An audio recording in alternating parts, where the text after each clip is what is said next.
right, going live. Uh-huh.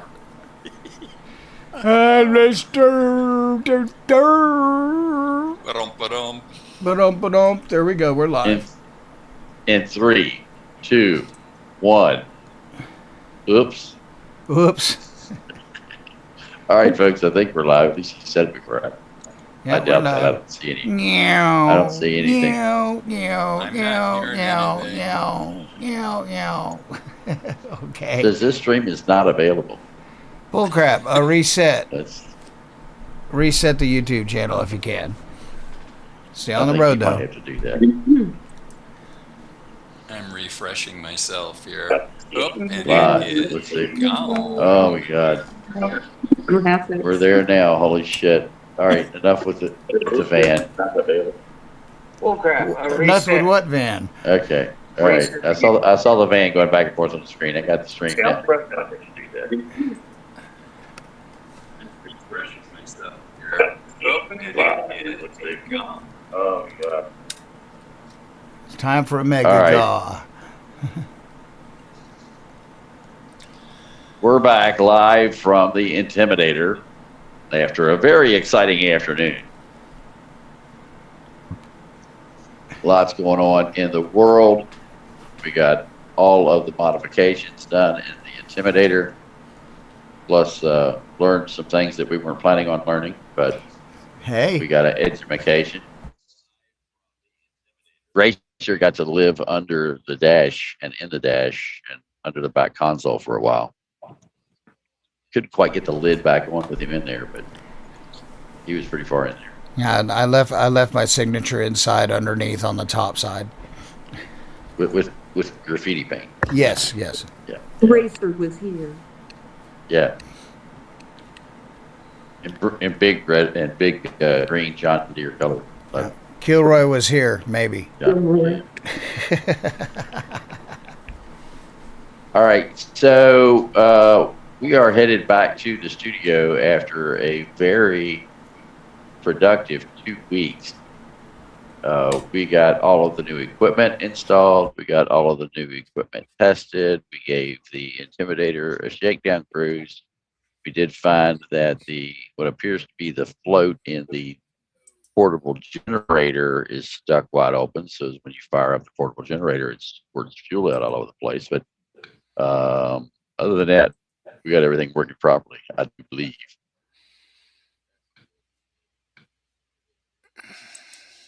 So we still got a little bit of practice to do with the camera to get the exposure right. Other than that, I think we're good. If you guys got questions for me, put them into the chat. We didn't put this out for the. So we still got a little bit of practice to do I'm with the putting it on there camera. now. You're gonna drop it in the all call, or will it let you? No, just in like BS. Okay. Yeah, that's a good spot. Lee, we are getting an echo, or at least I'm hearing an echo. Is anybody else?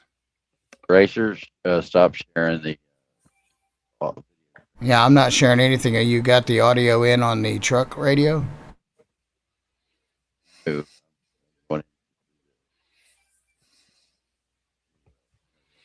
Yeah, you might have to mute YouTube in the truck. That might be where they're hearing it. I do have that. I don't have an echo.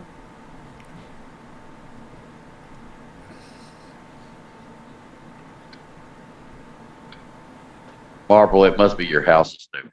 No, now it's stopped at the moment. So make sure you're not in here twice. That's happened before. We have everybody echoing, but you. We have somebody asking when you'll be home. Probably within about the next 3 hours.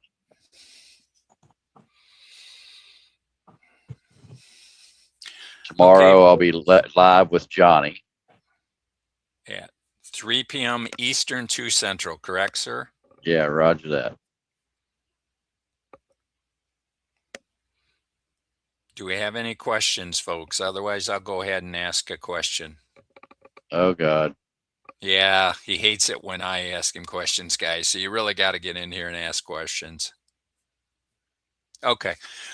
If you would go ahead and comment on the cost of oil relative to Lloyd's of London and all the impact that's having on it, and what the president said he would do in terms of the insurance premiums, et cetera. Well, I was talking to somebody the other day about this, and they said that people who were way smarter than us had figured this out a long time ago. Well, those people who were supposedly way smarter than us and that figured it out a long time ago, all they figured out was how to manipulate the market. The United States produces more fuel, more oil than we need. In fact, we export it now. And so for this to be spiking the prices in the United States like it is ridiculous. Now, one of the things that's driving that is Lloyd's of London and other insurers who are spiking the insurance rates of the shippers who were going through the Strait of Hormuz. So that what they did is they said, you can't go through the Strait of Hormuz. So if you run the Strait of Hormuz, so basically what they said was, first off, we're canceling your insurance. Even though it's not done, you're paid through the end of the month. We're going to cancel your insurance right now, and we're going to charge this new premium that you've got to pay for a wartime premium. And then, oh, by the way, you can't go through the Strait of Hormuz,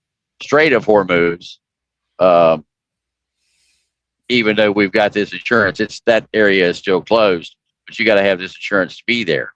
Then they said if you went ahead and ran it anyway, they won't give you insurance to get back out. So if you ran it after they told you not to,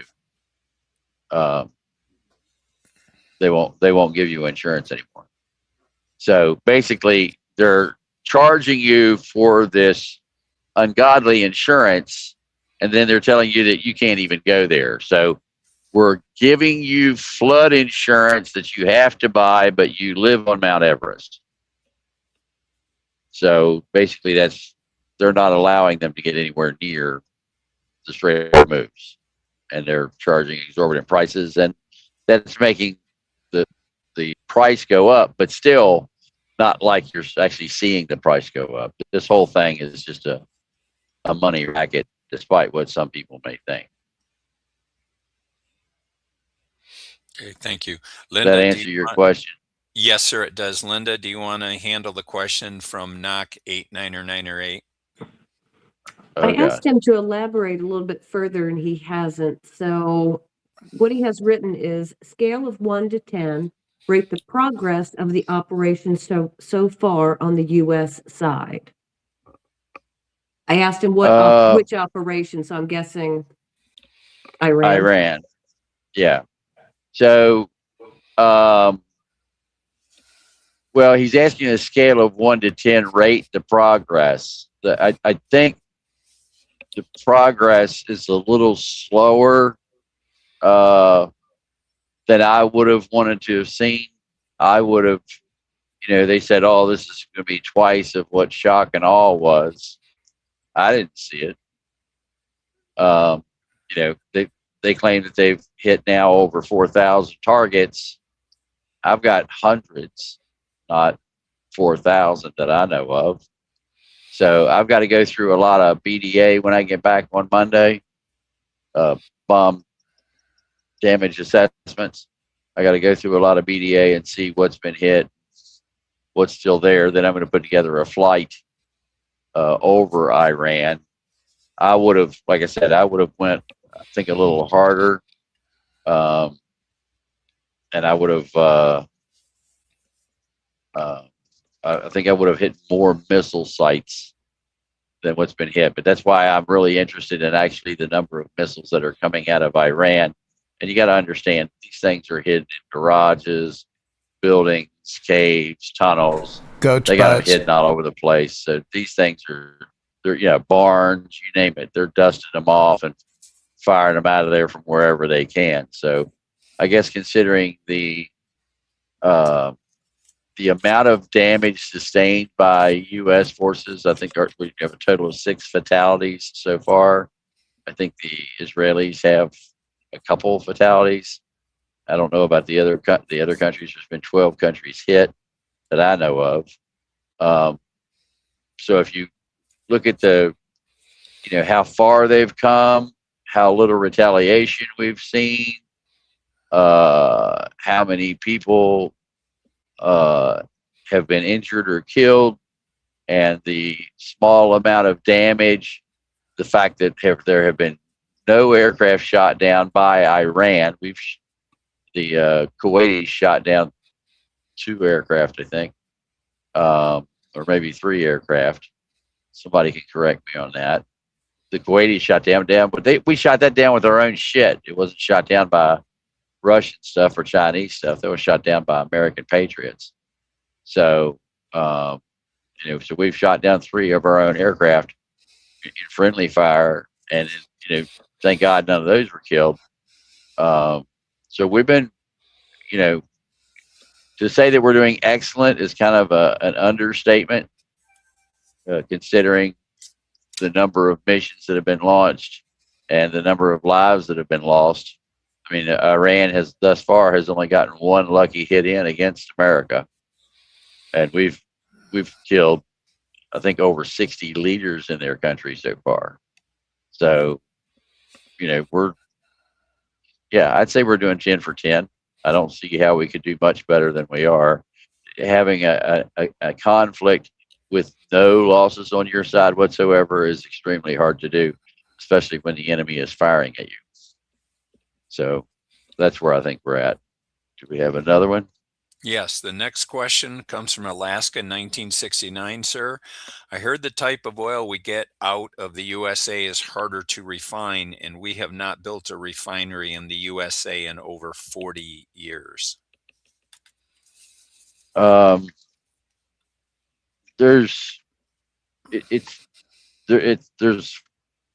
oil that comes out of the ground that's a whole lot harder to refine than U.S. oil. What comes out of Venezuela is very difficult to refine, and we have access to that oil right now, and so that oil can come straight into the United States, and we could refine that. That's not affected by what's going on in the Persian Gulf or in Iran.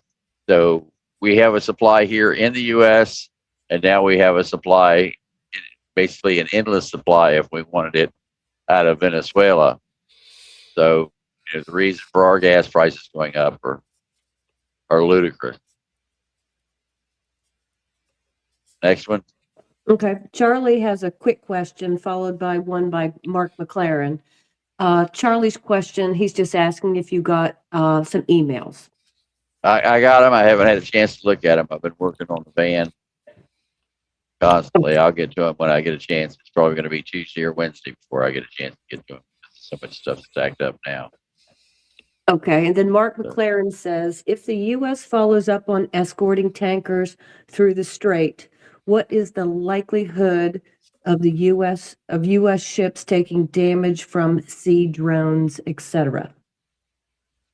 Well, I think if that's going to be a dependence on how well we have done at eliminating the threat from the Iranian shores. If we have a Triton drone up, we can see everything on the surface pretty much throughout the Strait of Hormuz. So if we stay to the south side, away from Iran, and we have aircraft that are capable of firing, we've got support from fighter jets off of a carrier, and then we've got the ability to use our 5-inch guns. The possibility of them putting around or a remote controlled drone vessel into the side of a U.S. ship would be rather low. As far as drones that are flying through the air, if they did a mass swarm of those simultaneously, then it would be a little bit harder to deal with. But considering the fact that the gun on a U.S. guided missile destroyer like an Ollie Burke or something of that nature that gun can destroy a drone every second with its 5-inch, because the way that the gun is set up is that it has a proximity fuse.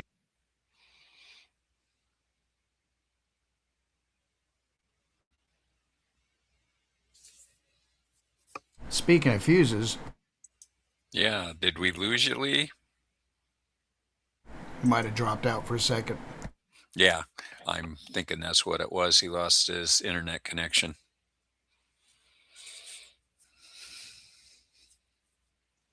All right, am I back? Yeah, Yep. you're back. Go ahead, sir. Okay, all right. Well, sorry about that. I was checking my map and I didn't realize it was going to cut off my audio here when I went to my map. Okay, so what I was saying is, if they bring an Ollie Burke class destroyer in there that's got a 5-inch out on the front of it, that 5-inch has a ranging capability, so is it that particular round will fire so far and detonate in the air, along with a proximity fuse in case it gets next to something when it's close to that. So that's like a shape charge or ringed blast pattern, depending upon what kind of round that they're firing. And they've got a variety of, they can do Willie P, they can do HP, they can do shrapnel, whatever they want to do that's available for the 5-inch. And so there's a laser rangefinder as well as a radar range system on the vessel. And that thing can, you put a crosshair on it and it knows exactly where that target is from the laser rangefinder, and it will calculate if that target is moving closer to it at 100 mile an hour or whatever it is.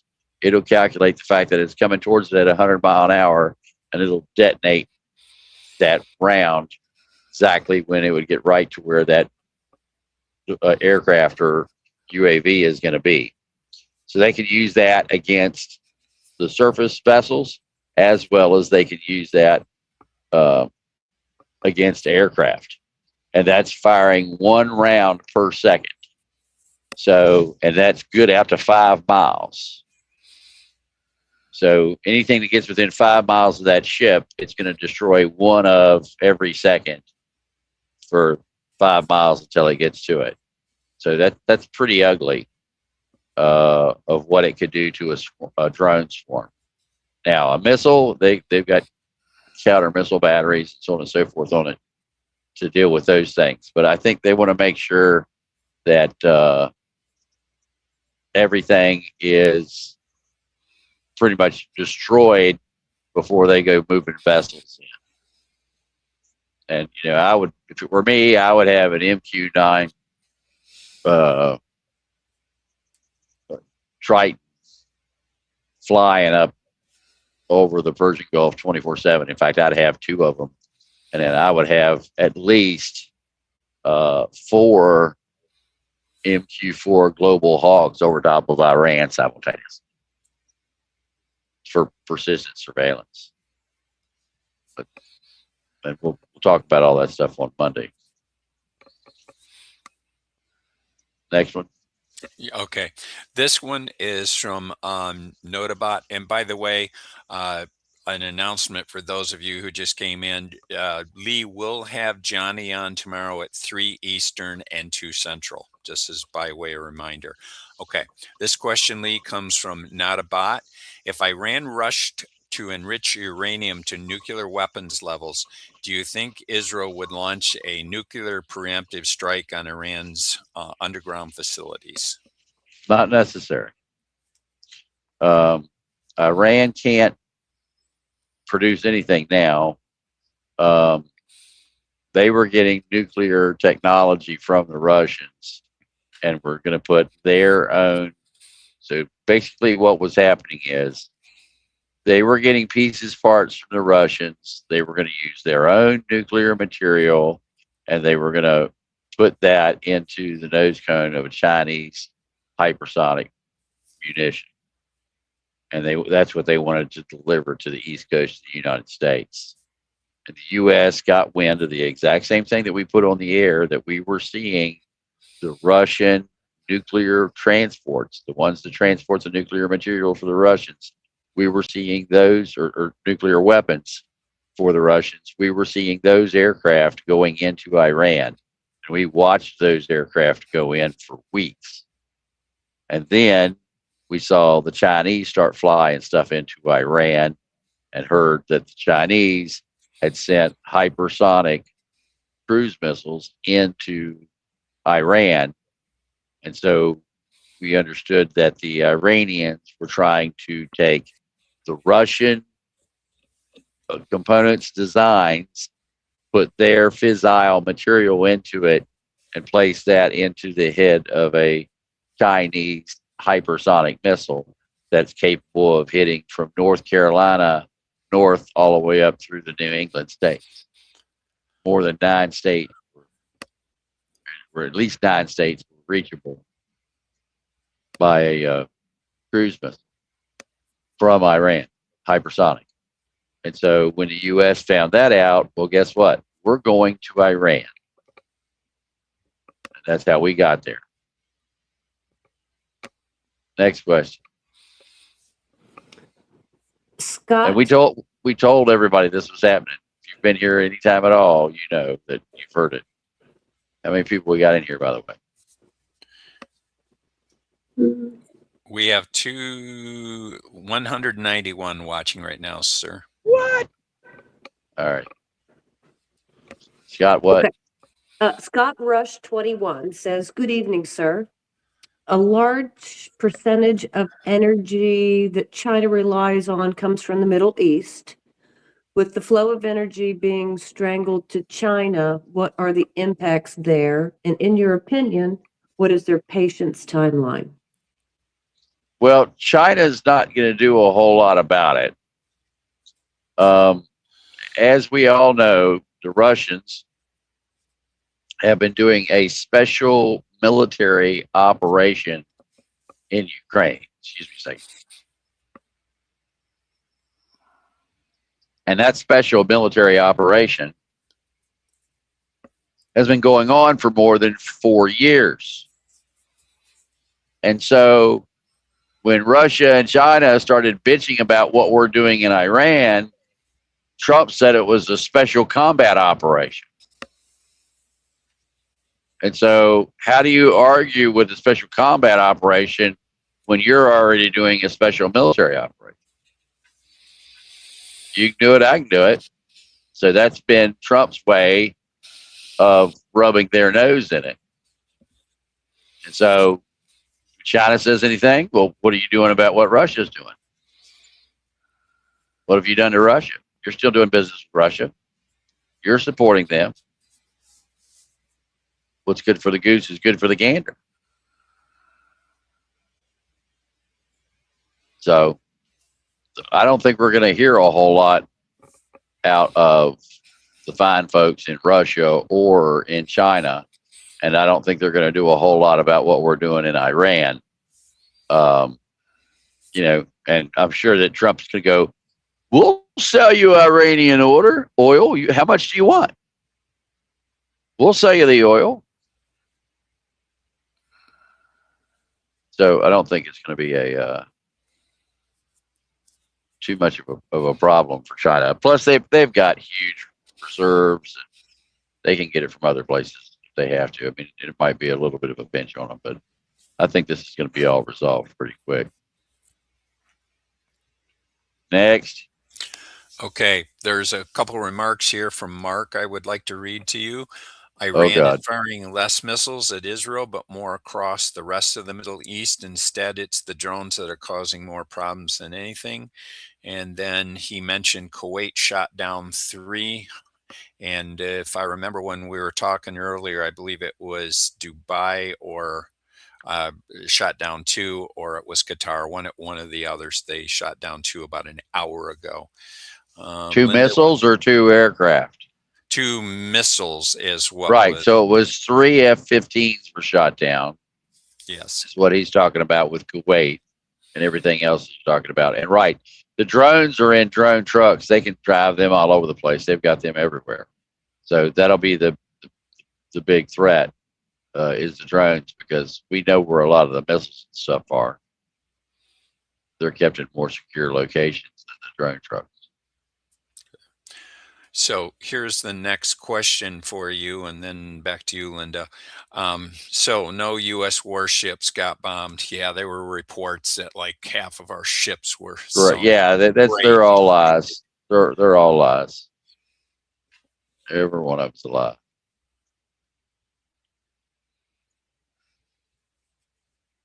Yep, every one of them. Yeah, none of our ships have been hit. Not a single U.S. military vessel. Now, one of our oilers got hit that was going through, but other than that, no.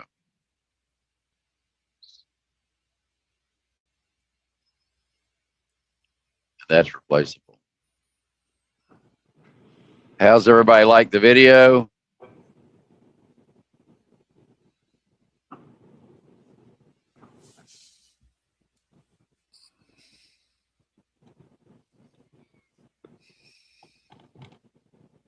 Any more questions? Yep, let me go back to it. Mark McLaren asks, why would the U.S. send a third carrier to the Middle East with the Bush reported by Fox will be going to the Eastern Med? I'm not sure I followed.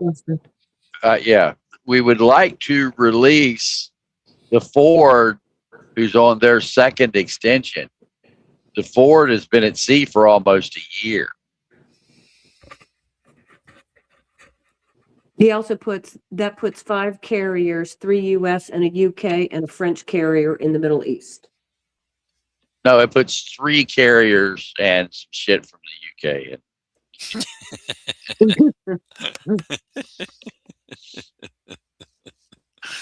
in. There was a remark here. I had heard that a leading Iranian military commander had called the head of the French military and wanted advice on how to surrender.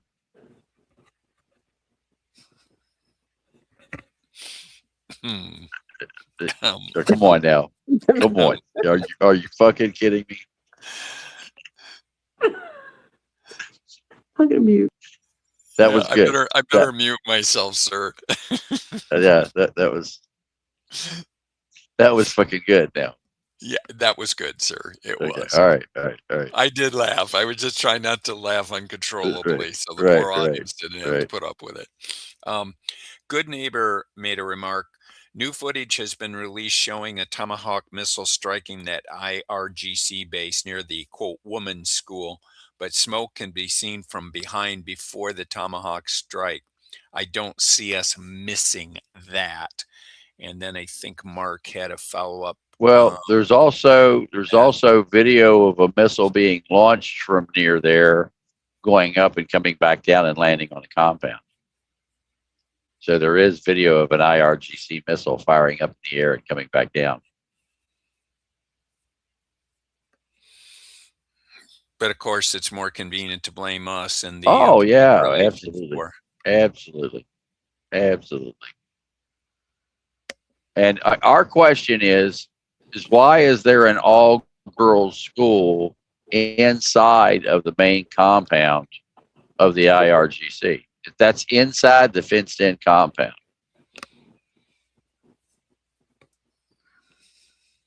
Remember that. That's inside the fenced-in compound.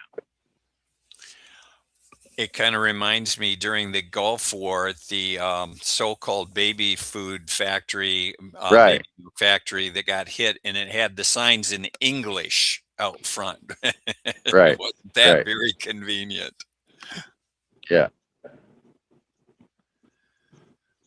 Okay, Sarah Balagabus, 5750, says, any comment on all the Chinese spies being rounded up in the Philippines?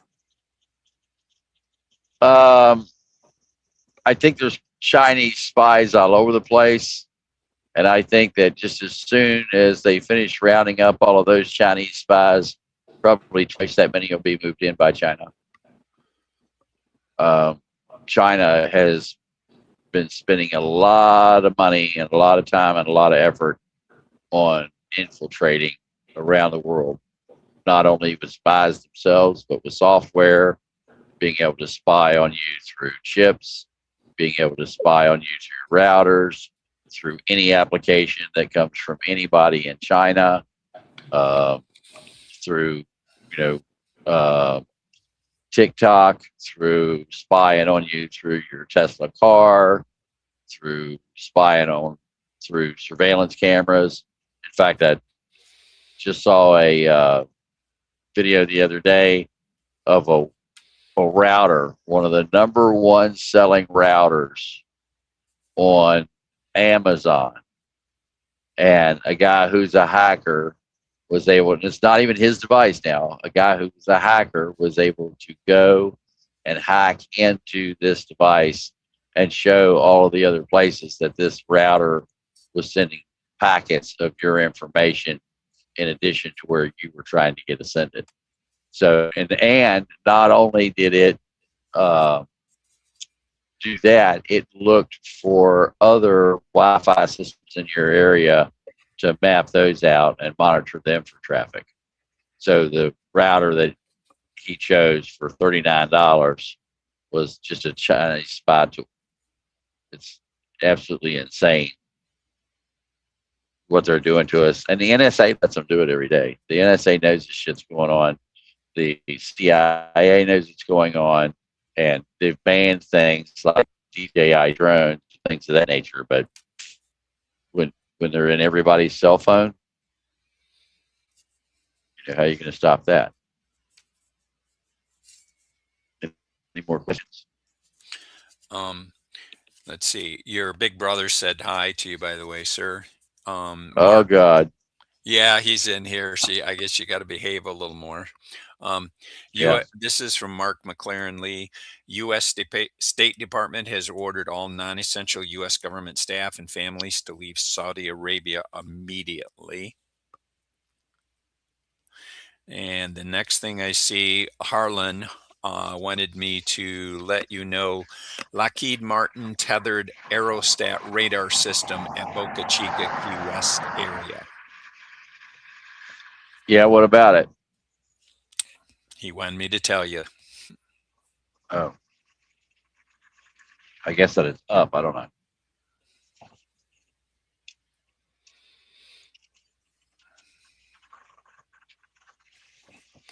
All right, what else we got? How's the stream holding up? Looks good, sir. Linda, do you want to get the next one? I think the next one's Mark McLaren. Am I right on that one? Did yeah. Lee, did you catch the interview of the Russian ambassador to the UK earlier? No, not today. He said he straight up said Russia is not neutral in this war and fully supporting Iran. They don't even hide it now. Oh, absolutely. They've been supporting them. They've been delivering Su-30 fighter jets. They've been delivering Su-30 fighter jet pilots. They've been delivering attack helicopters, Su-27 fighter jets.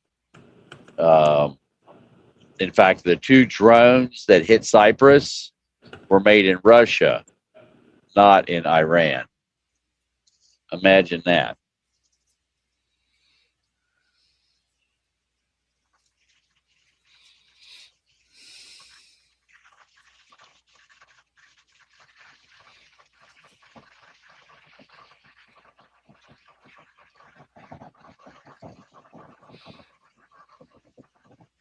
All right, what else?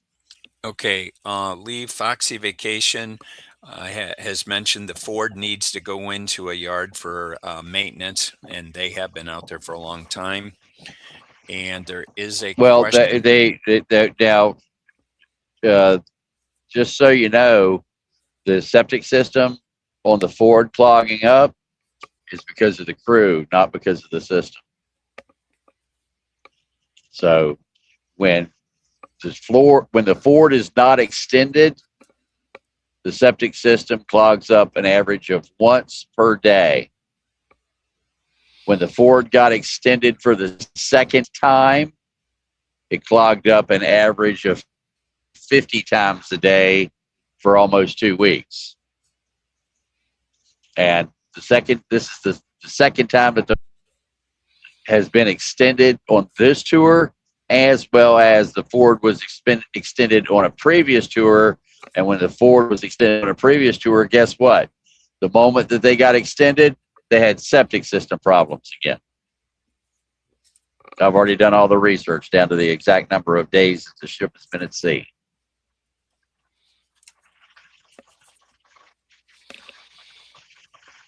Harlan's reporting that the balloon at Boca Chica is up and doing surveillance tonight. Okay. They're looking for druggies.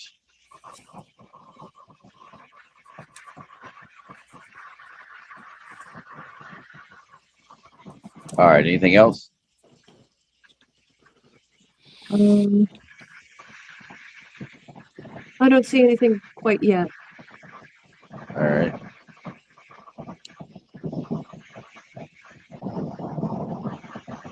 I can't believe the quality of the camera. That's pretty fatty. Yeah, thanks for the camera, Racer. Great job. This thing is sharp. There's no doubt about it. Here, I'm going to turn up the resolution a little bit.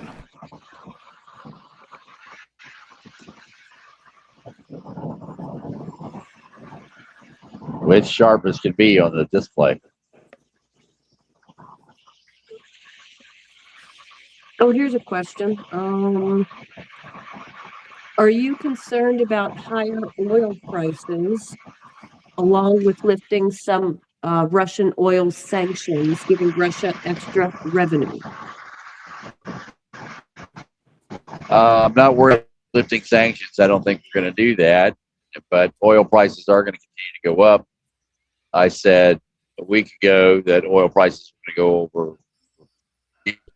to go over $5 a gallon, and gas was going to go over $4 a gallon. We're already starting to see above $5 a gallon on diesel. I'm sure it's going to be above $4 a gallon here in California real quick, if not already. Okay, the next question, Lee, is from Mark. Mark McLaren, how long do you think the peaceful protests in Cuba are going to last before they kick off against the government? We got our hands full a little bit right now because we're dealing with Venezuela and we're dealing with Iran. So I think as soon as things calm down a little bit with Iran, we're going to start seeing more things kick up in Cuba. And after Cuba, you can look for Colombia.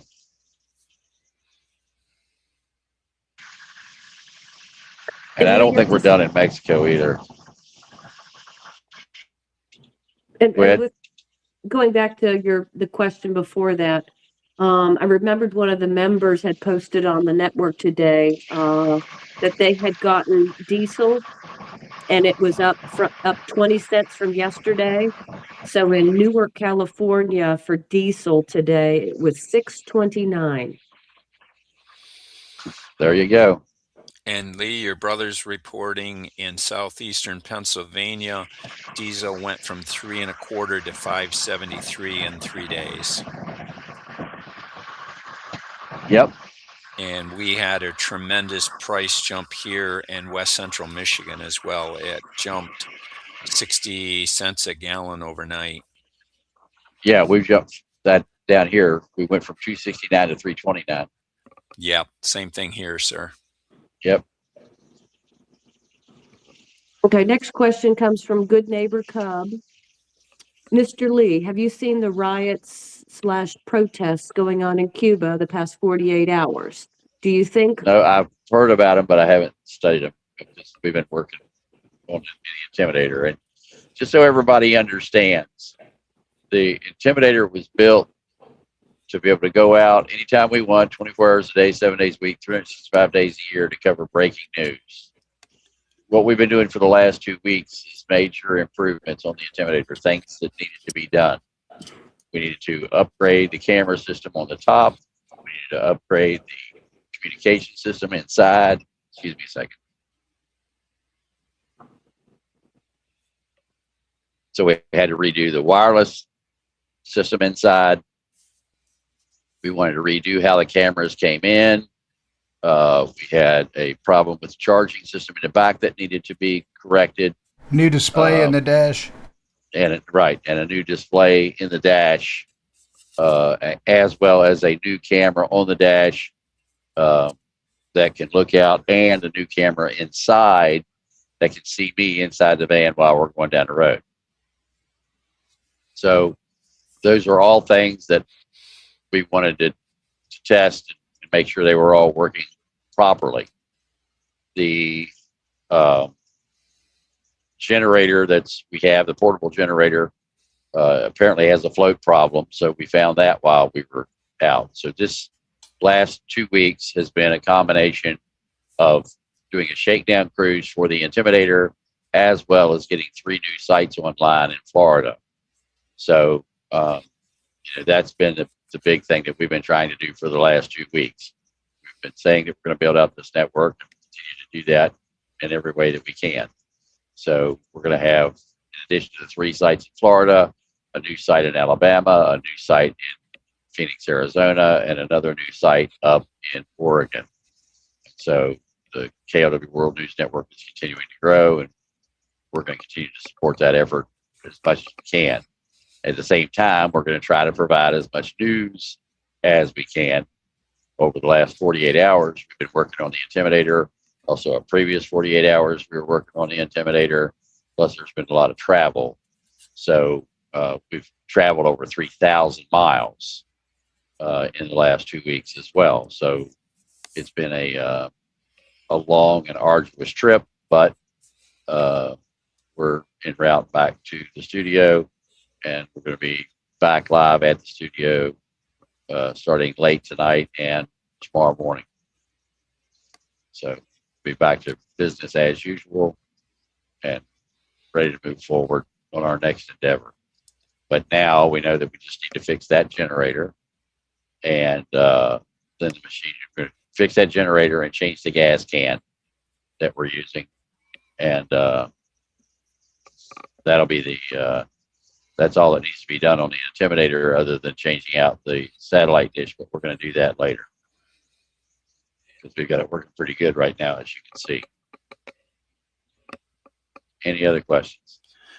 There's a gentleman by the name of Scott Rush that has asked regarding the channel, would it be better for me to reactivate general or join VIP on your website? Thank you, sir. Join VIP is the best thing you can do. And the reason for that is not only does it get you access to all of our broadcasts, no matter where we're at, it gets you the notification, it gets you on the network, it gets you access to the KLW World News Network, it gives you a lot of other things, classes, private streams, all kinds of stuff. So joining the network is always the best. And speaking of classes, folks, Lee is planning on doing a roundtable concerning EMP protection, etc. again. So you might want to join in for that, especially if anybody thinking about joining, please do. And the roundtable classes, I want to tell you, are fantastic. Yep, and we're going to be doing more stuff with Jimmy from Brooklyn. In fact, he's got a lot of stuff to do. He's going to be on Monday afternoon after live with Lee and Johnny. Lee. You got a busy day on Monday. Yes. Plus, Yeah, I got flights. Are you planning on sleeping at all, or are you doing that while you're driving, sir? Lee doesn't sleep. Yeah. Okay, ready for another question? Yeah. Yeah. Well, I was just, before you do that, my wife says that sleeping is for us mere mortals.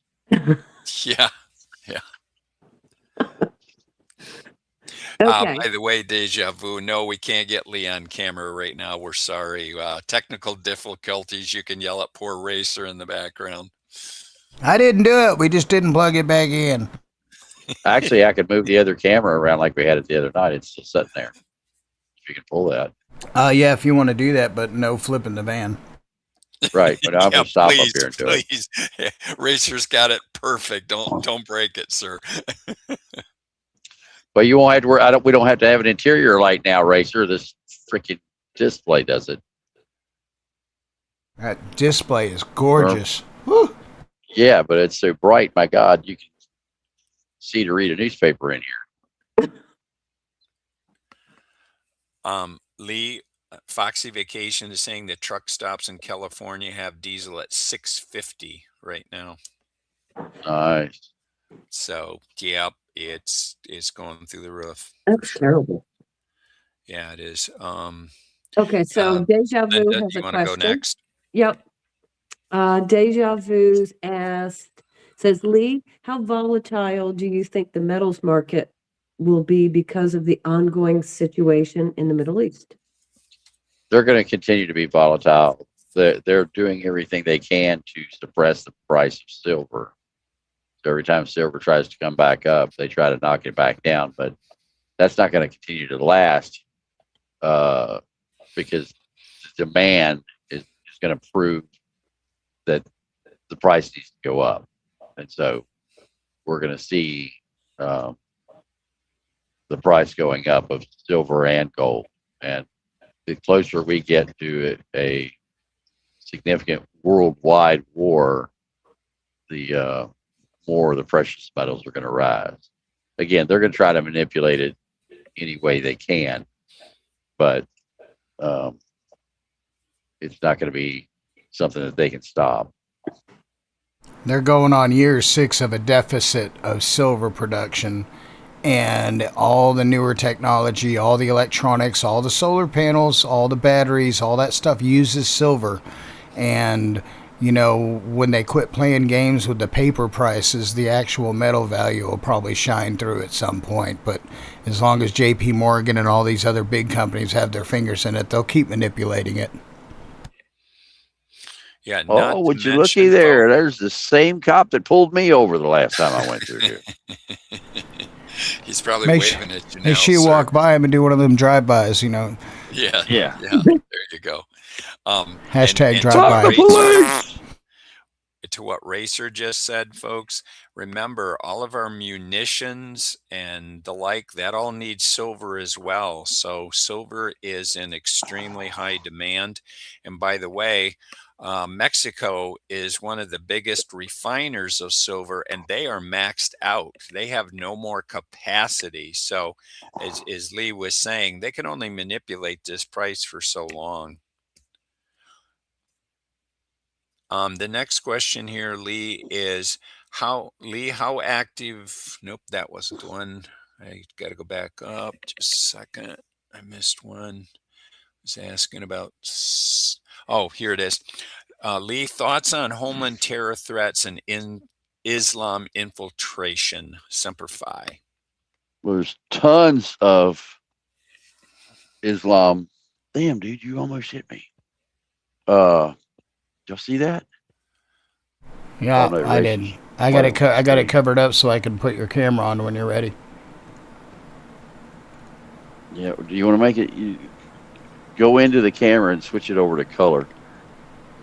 Okay. I'm doing. I got the screen blocked while we're fixing it, so hang tight. Right.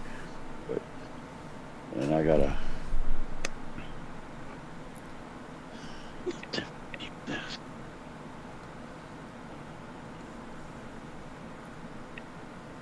I think it's going to be too wobbly. I don't know. That might work.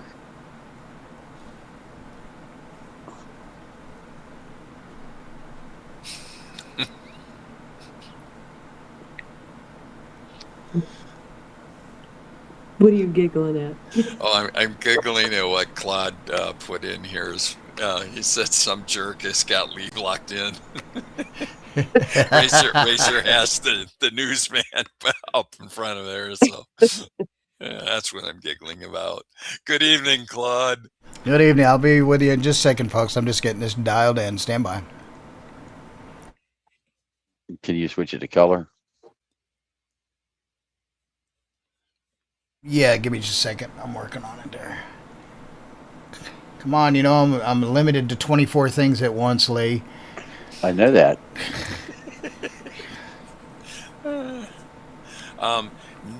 Let's see. Nick is suggesting to block it with a giant cheeseburger. Yeah. And Beta Storms earlier offered, if you need another site for some of your radio operations, she is offering her place in Tennessee. All right. Thank you much. You're on the network, right? Oh, she is. She's a mod. She's one of our Okay. mods. Right. Okay. Yeah, she's a really great lady. Yeah, Okay. she's awesome. She's She's one radio of my savvy. TDOA ladies too. All right. Well, all right. I would recommend her. All right. Do that.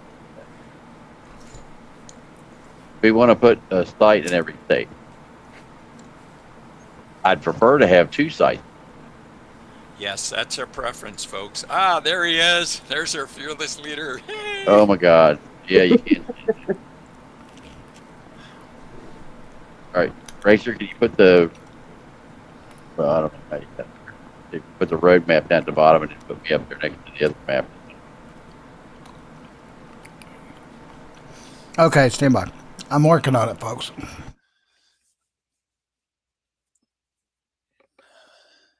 You want a quick question? Sure. Spider is asking, do you think China is still on track for invading Taiwan in 2027? They think they are. I think that both China and Russia are a little taken back by the speed, fury, and efficiency of the U.S. taking on first Venezuela and then taking on Iran. And, you know, they've always said that the U.S. can only handle 2 wars at once, but the speed at which we've devastated the adversary is showing that we're way more capable and effective than what they thought we were. So, Next question, Lee, is from Deja Vu. Lee, how active is Langley Air Force Base right now? I'd have to look. I don't know off the top of my head. They train down there all the time. I don't think it's any more than usual. And if so, not much. Langley's normally a pretty busy place anyway.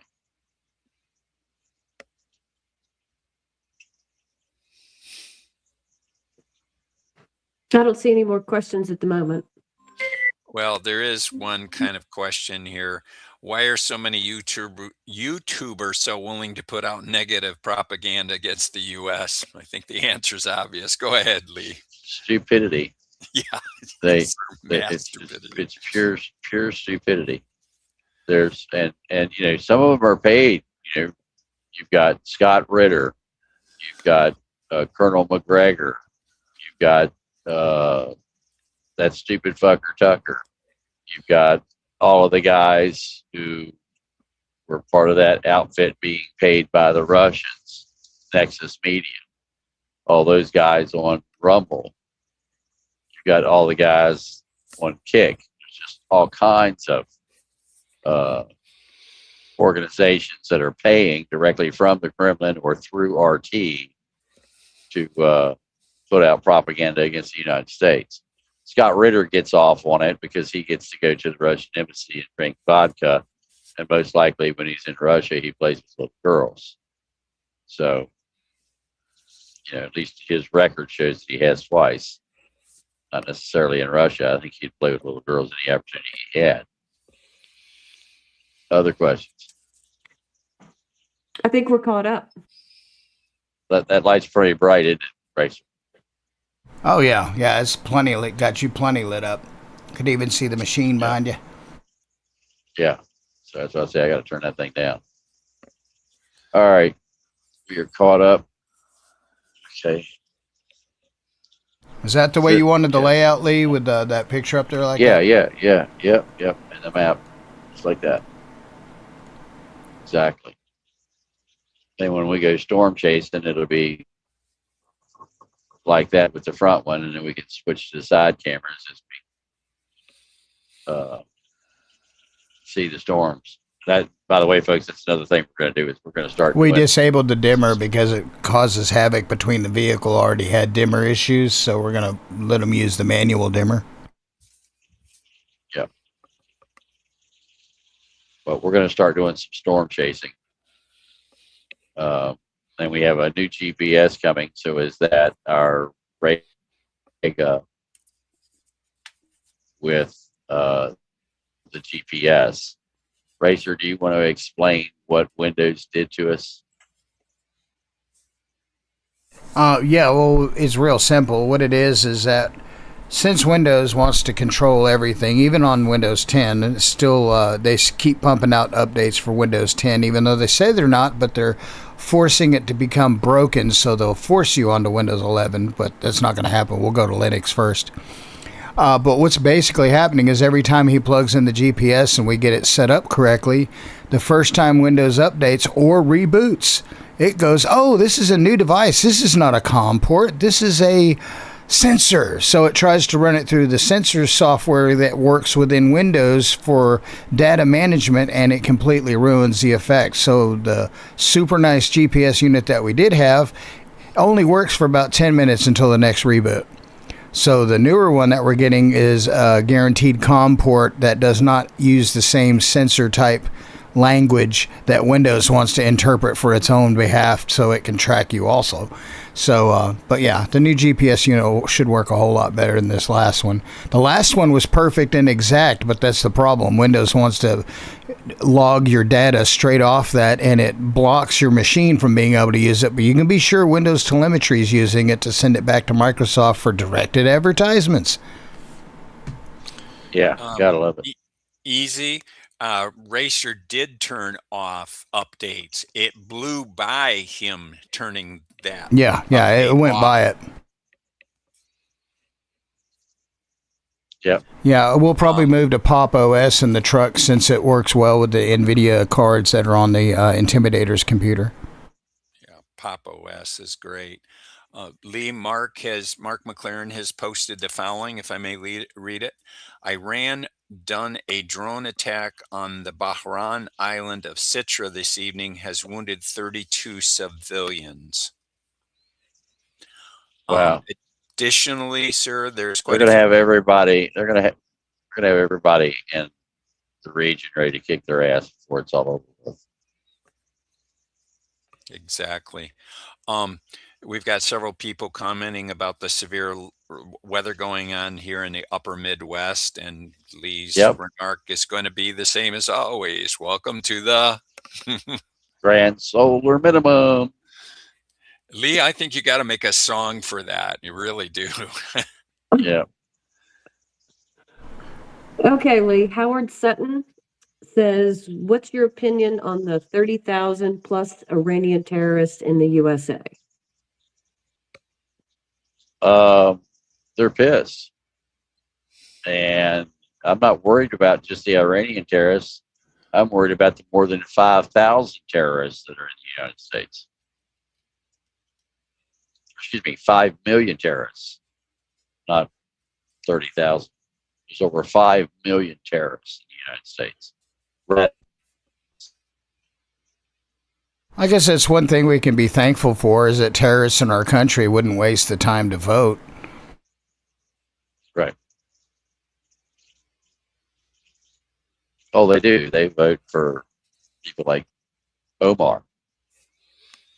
They vote Democrat. Or what's that towelhead that guy got running New York now? All Mandami. Yes. All Muslims vote Democrat. All Muslims do. Because that's how they're destroying the U.S. government. All Muslims vote Democrat. Why do you think Obama brought them in? Troy Sr. is asking, did U.S. ask Ukraine for drone help against Iran? He thinks From it what I sounds like understand, they did. BS. In fact, no, I think the U.S. is actually working and has been. The U.S. has been working with the Iranians on a drone program for months. Even before we went into Iran, the U.S. was working with the Ukraine on drones and counter drone technology. That was one of the things that Zelensky was bringing to the White House and the DOD. I see that, Claude. Or That's DOW just signal now. over there.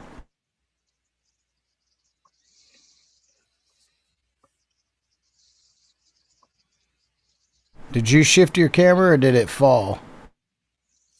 It probably fell. I didn't move it. Oh yeah, it fell. That's why I was trying to get a better spot for it. Let's see if I can. Watch that road. What road? Where we're going, we don't need roads. You don't need those stinking roads, man. All right, is that better, worse, horrible? It's Awful. aimed too high, but don't. Yeah, I know. I gotta put something under it. I'll fix it here. I think I can adjust from my end a little bit.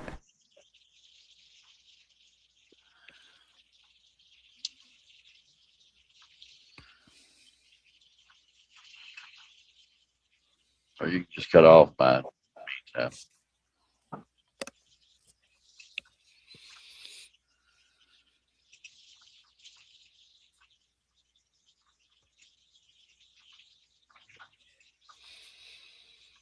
Lee, I got Mark it. has posted Ukraine experts arrive tomorrow in Middle East to help with the Shaheeds per Zelensky address. Yeah.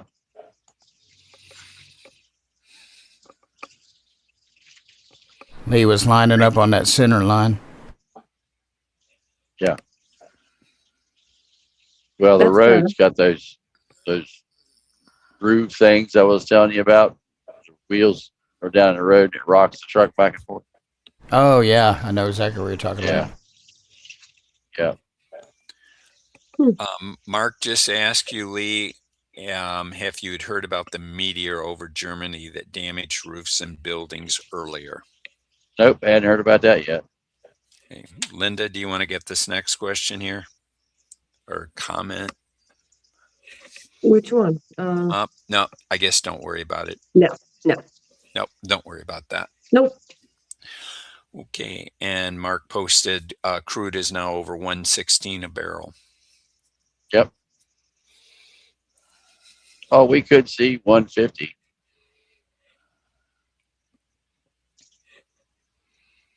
Yeah, before it's all done, we could see 150. Yeah. Folks, keep your fuel tanks topped off. Keep it above a half or 2/3 of a tank.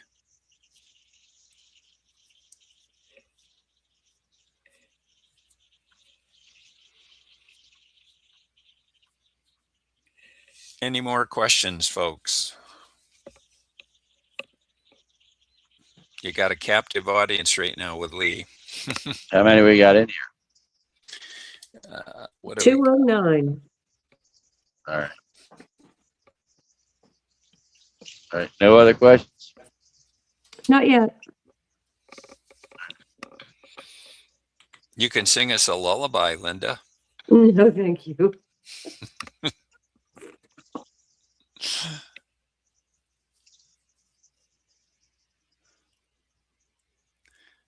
Or Racer, you All could right. always put some driving music on for Lee.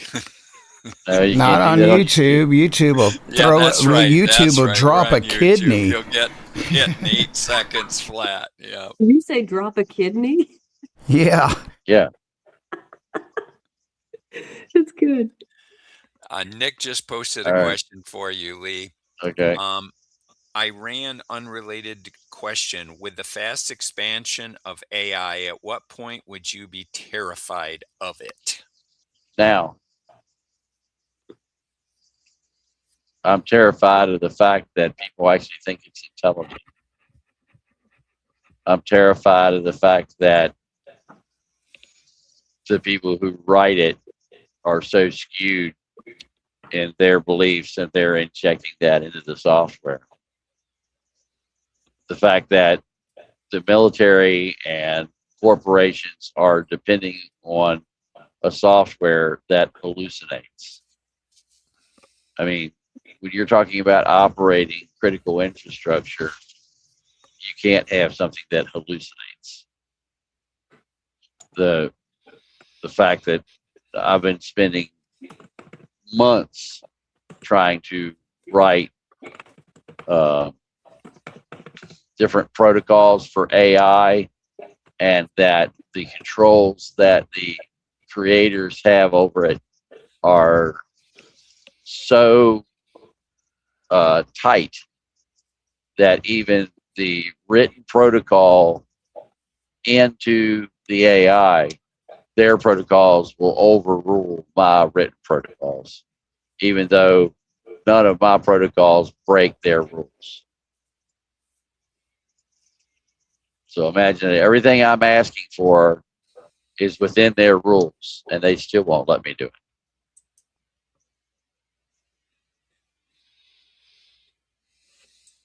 So, yeah, AI is absolutely insane. That's what I think AI should stand for absolute incompetence. We have a comment from Weed Hopper. Oh, God. Weed Hopper said it was nice to see the Iranian people dancing and singing in the streets today in downtown Portland, Oregon. They were praising Trump and Bibi. Yep. As they should be.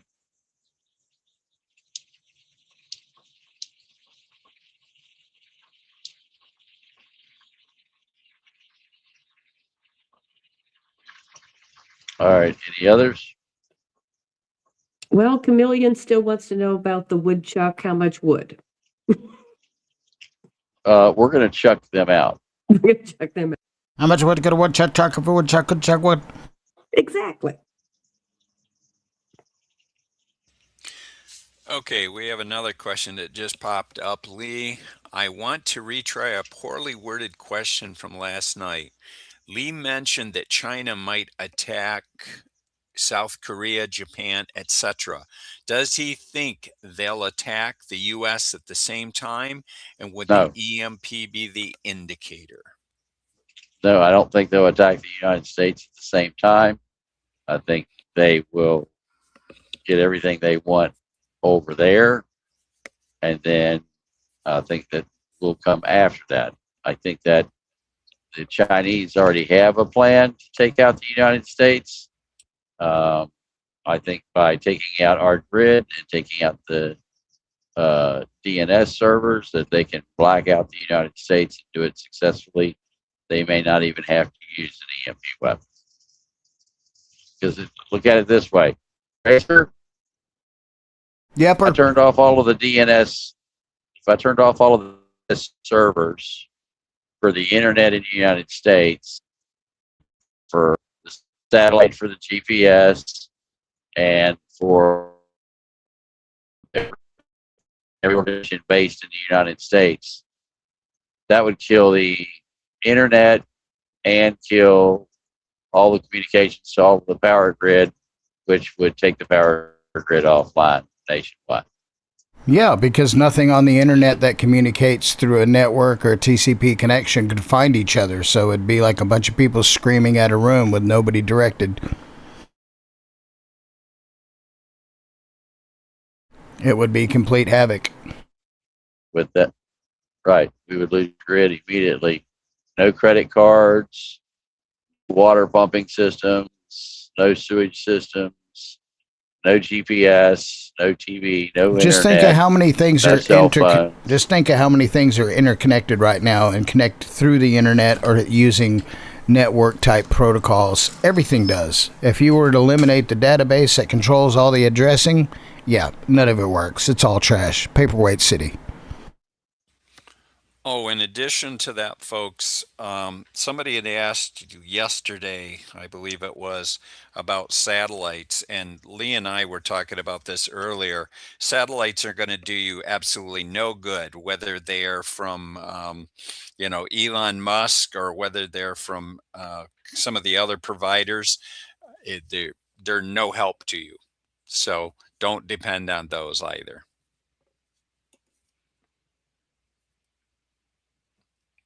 Okay, we got a question from Blake Knox. Assuming that no other fronts open up during this Iran operation, is there a worst case scenario for the U.S. here? Yeah, the jihadis that are in the United States could start attacking our critical infrastructure. There's a bunch of them here. So yeah, worst case scenario, they could take out the grid. You know, we already know that take out the grid. We already know how to do that. It's very easy to do that. I'm not going to go into detail about how to do that, but yeah, that's already been figured out. So if Your GPS just jihadis took you on together, a screwed up road, Lee. no, this is the same way I normally go. I think. Is it, yeah, it's took you off a major road and put you on a back road.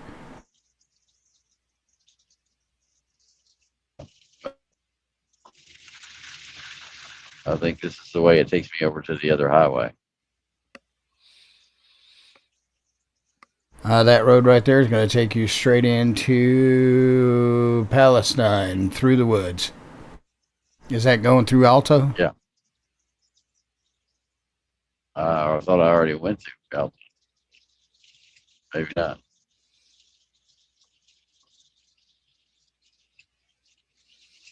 I'll look when I get up here. Got traffic right now. Just kind of took you down a non-major road, so a signal might get real spotty. Yeah, it always takes me this way. I don't know why.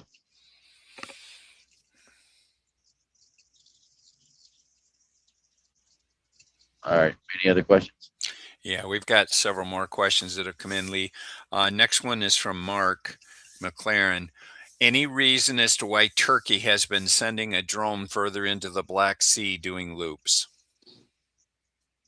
Absolutely. They're trying to spy on everybody.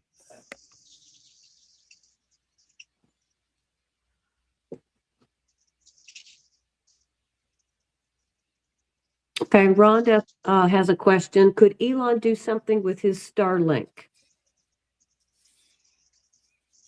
For what? I assume she means EMP shielding.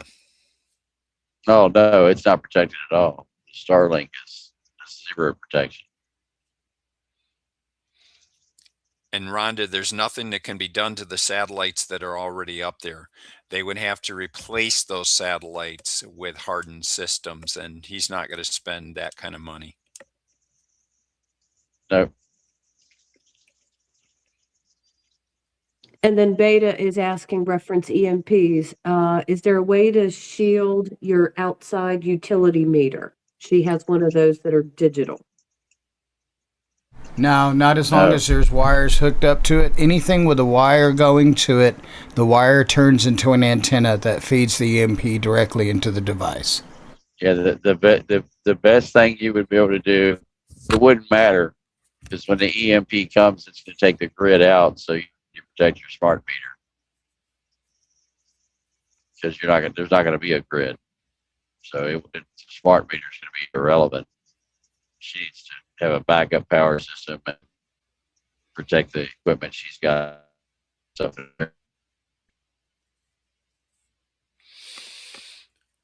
Next question is from Yoshi Lee.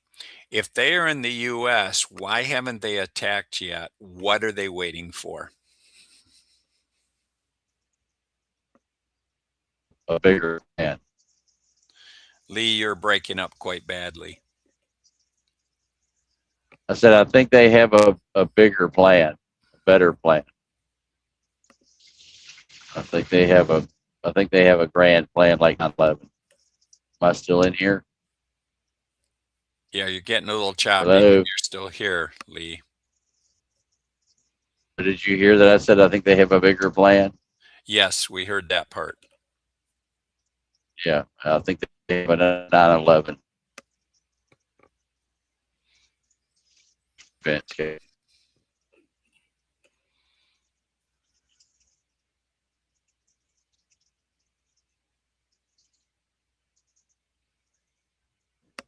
I think we're caught up now. To answer your question, Claude, I think he is on cell tower. Yeah, Although I've I think lost the he's- feed completely, Yeah, but we- he should be yeah. back momentarily. Yep. And Hoppison, no, he's not in Palestine, Ohio. He's- That was funny, he though. didn't make that bad Right.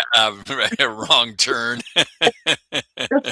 He doesn't want to be Yeah, there. I'm not in Palestine. I'm not in Palestine next to Israel. Hello, Yep, you hear me? yep. Check Well, test you're 1 in 2. and out. Yeah, I'm not in Palestine near Israel either. Hey, Racer, kill the dash cam. That way you're just pulling from the one. Copy that.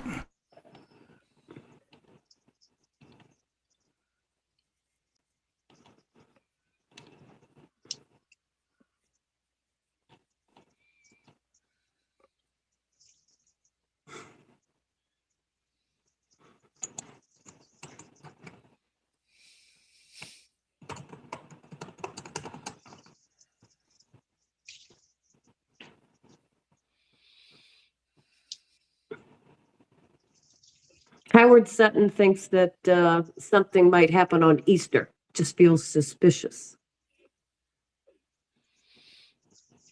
I don't do Yeah, feelings. yeah. Actionable intelligence. Well, Harlan would like you to know that the stock, that you need to say some prayers for the stock market. That's his business, not mine. I was going to say. I don't do Okay. the stock market. The next question, Lee, is Tell him to have his mother-in-law light a menorah. there you go. That'll work. Straylight said that if we lose the DNS server, that the network would just fall back to the non-DNS servers.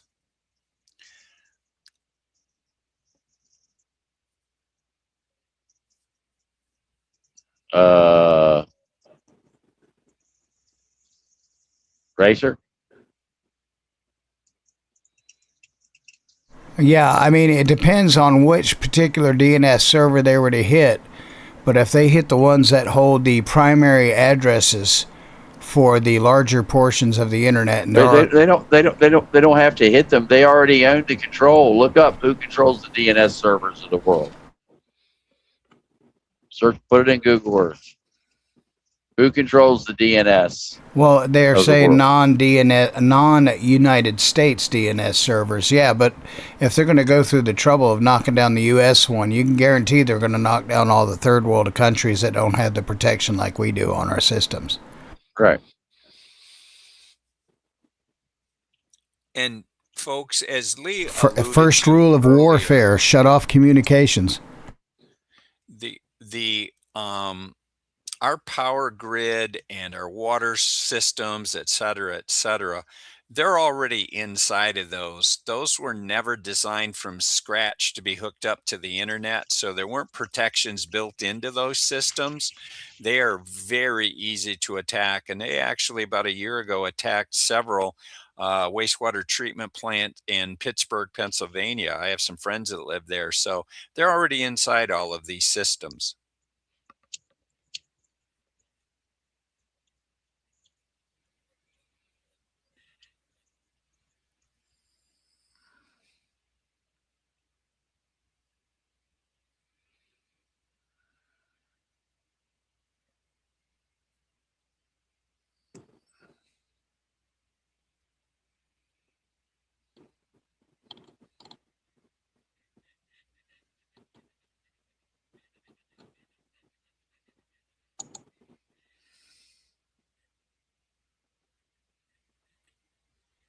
Someone's asking, would we still be able to do dial-up with no DNS servers? Nope. Nope. Negatory. Anything that communicates on the internet requires DNS address translation.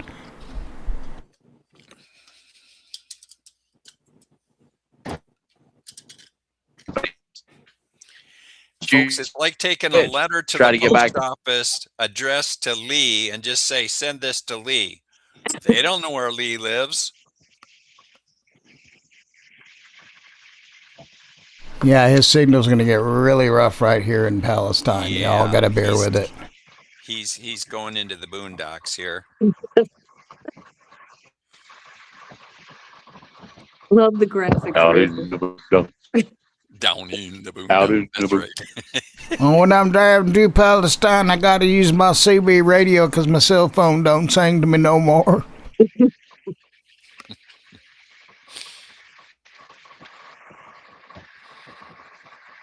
And that is true, Claude. Yes, exactly. Claude. Now what?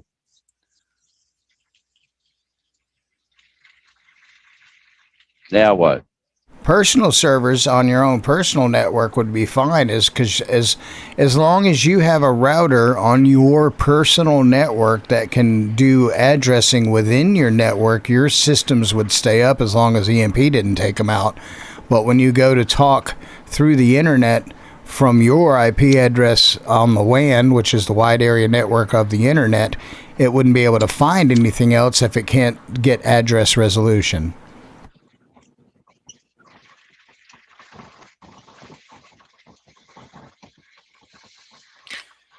Sean, actually, Racer, do you want to answer Sean's question here or remark?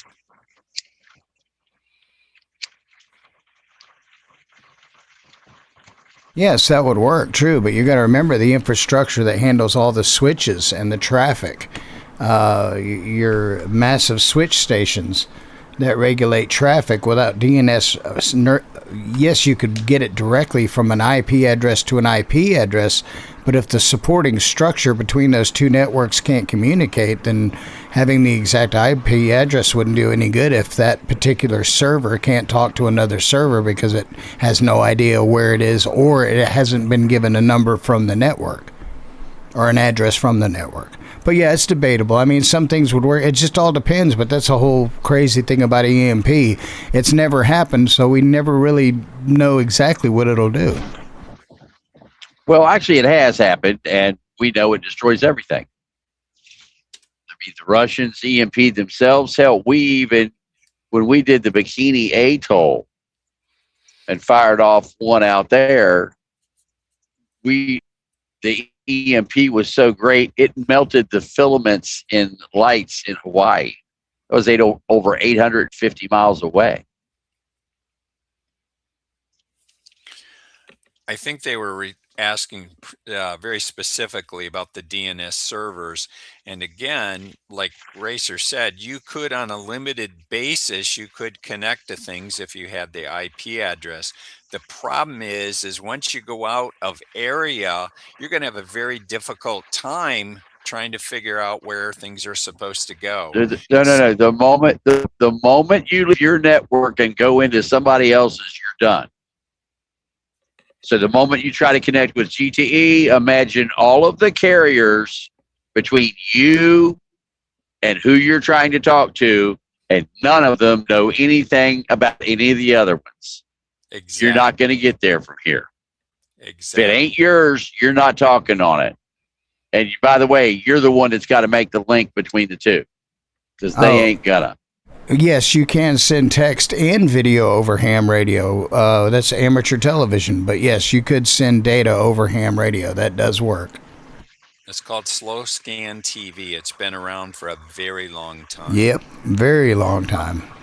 Yes, a long time back ago. In the 70s, actually, it was. Yeah, around. 280 lines resolution. Whoop, whoop. Yeah, exactly.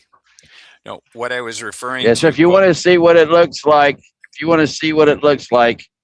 turn your YouTube channel resolution down as slow as it'll go, and turn the screenplay down as slow as it'll go, and you have slow scan TV, and make it a black and white that you're watching. And close one eye. The U.S. In the other eye, punch yourself in the other eye. Yeah, punch Yeah. yourself in the other eye. Yeah. No. Exactly. Rub an onion in your other eye. There Right. you go. What was that? A crying ring? What were those Yeah. called, Linda? A cry ring? Yeah. Foxy put in a little bit of a cute remark here for you, Lee. So you're saying China somehow controls ICANN because their headquarters is in Los Angeles? Do you have any way to AM brief ham radios? And another one was asking, what does the military do during or after What EMP? no. Hold on, Racer, with yours. What was the one about ICANN? Do what? Foxy's question, because she said, so you're saying China somehow controls ICANN because they're headquartered in Los Angeles? Good chance of it, but this is how to easily find out. Does ICANN exist in China? If there's any ICANN in China, then China has access to all of it, because you are not allowed to do business in China unless China has access to all of your operating systems. And that's how we know that China uses Teslas as a spy device.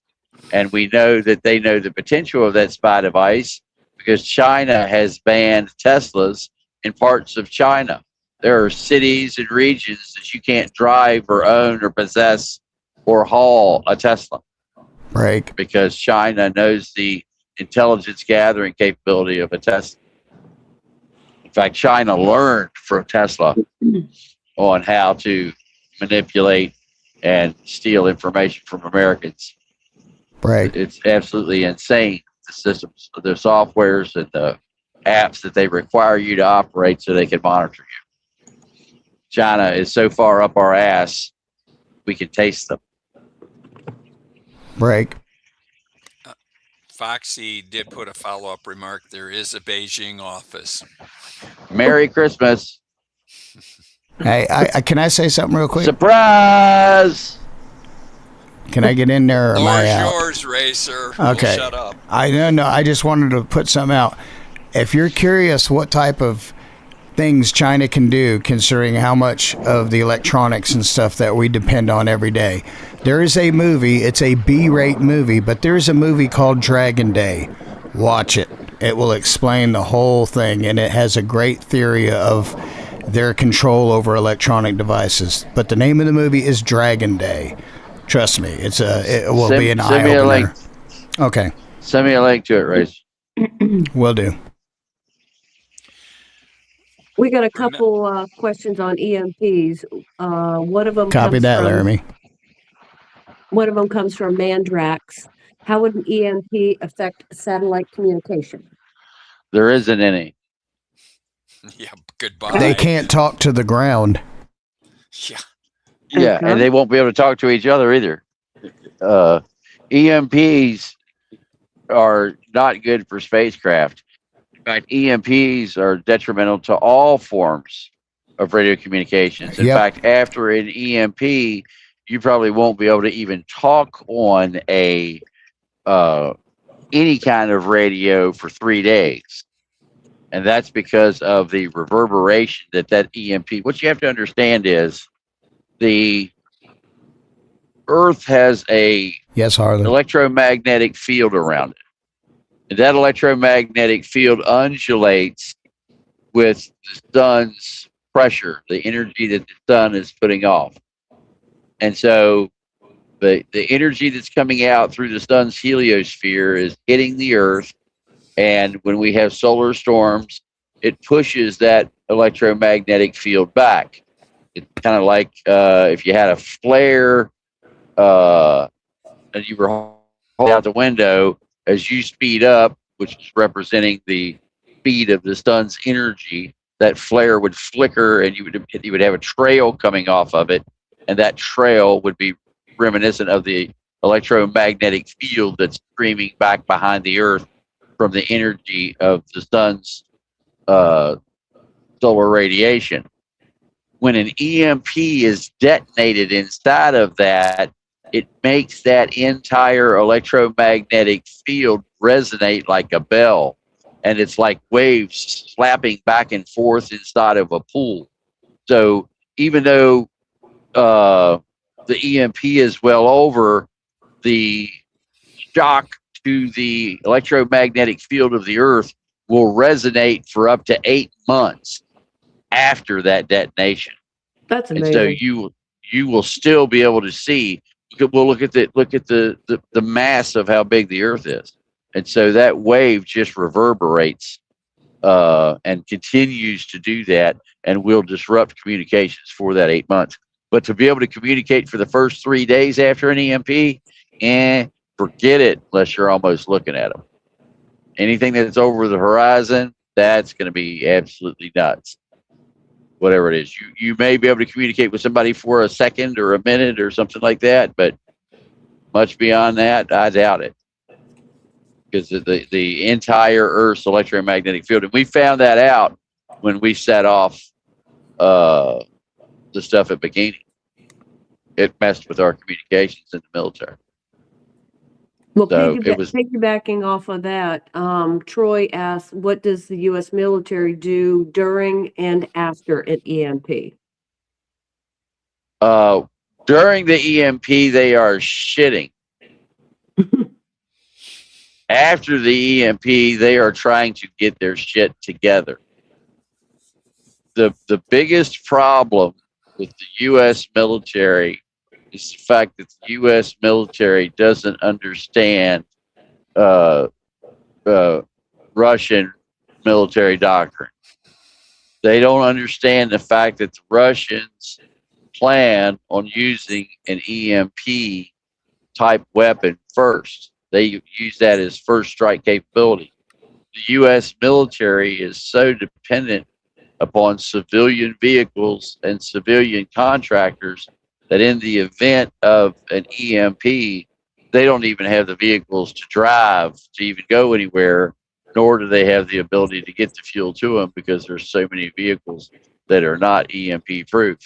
You need, a 1982 Mack truck to survive an EMP, and and then you're still going to have to. The best thing would be an air start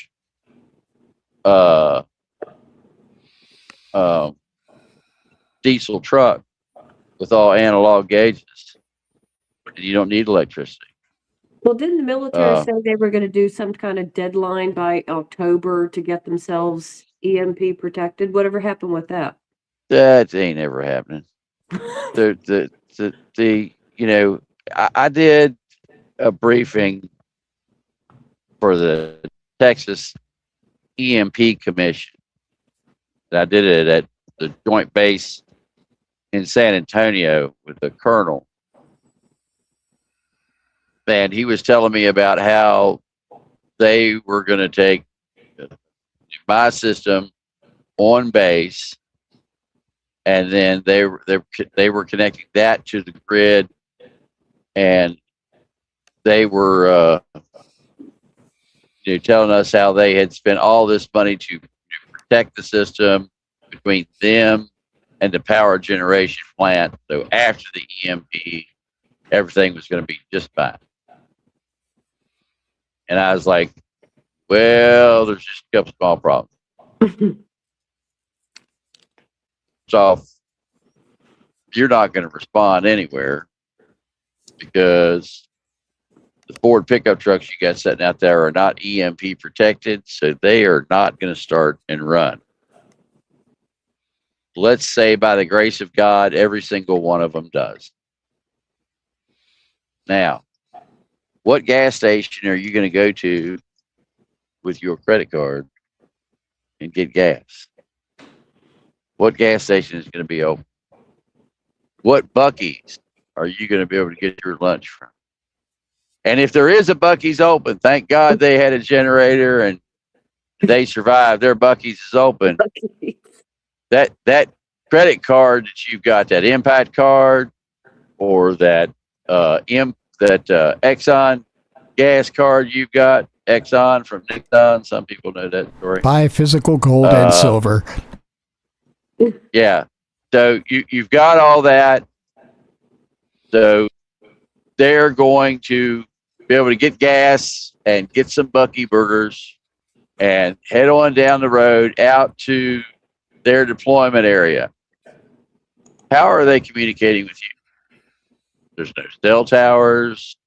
There's no traffic lights. There's no Wi-Fi. There's no internet. Now, The question before that is, the night that the EMP went off, when will all of your soldiers wake up the following morning? Because none of them will have an alarm clock. None of them will have a cell phone. None of them will have electricity. None of them will have a car that will start. None of them will have a gas station to go get gas from. None of them will have traffic lights to help them make their way through the traffic. And I doubt that any of them will be responding to your headquarters because the world is just shit. So,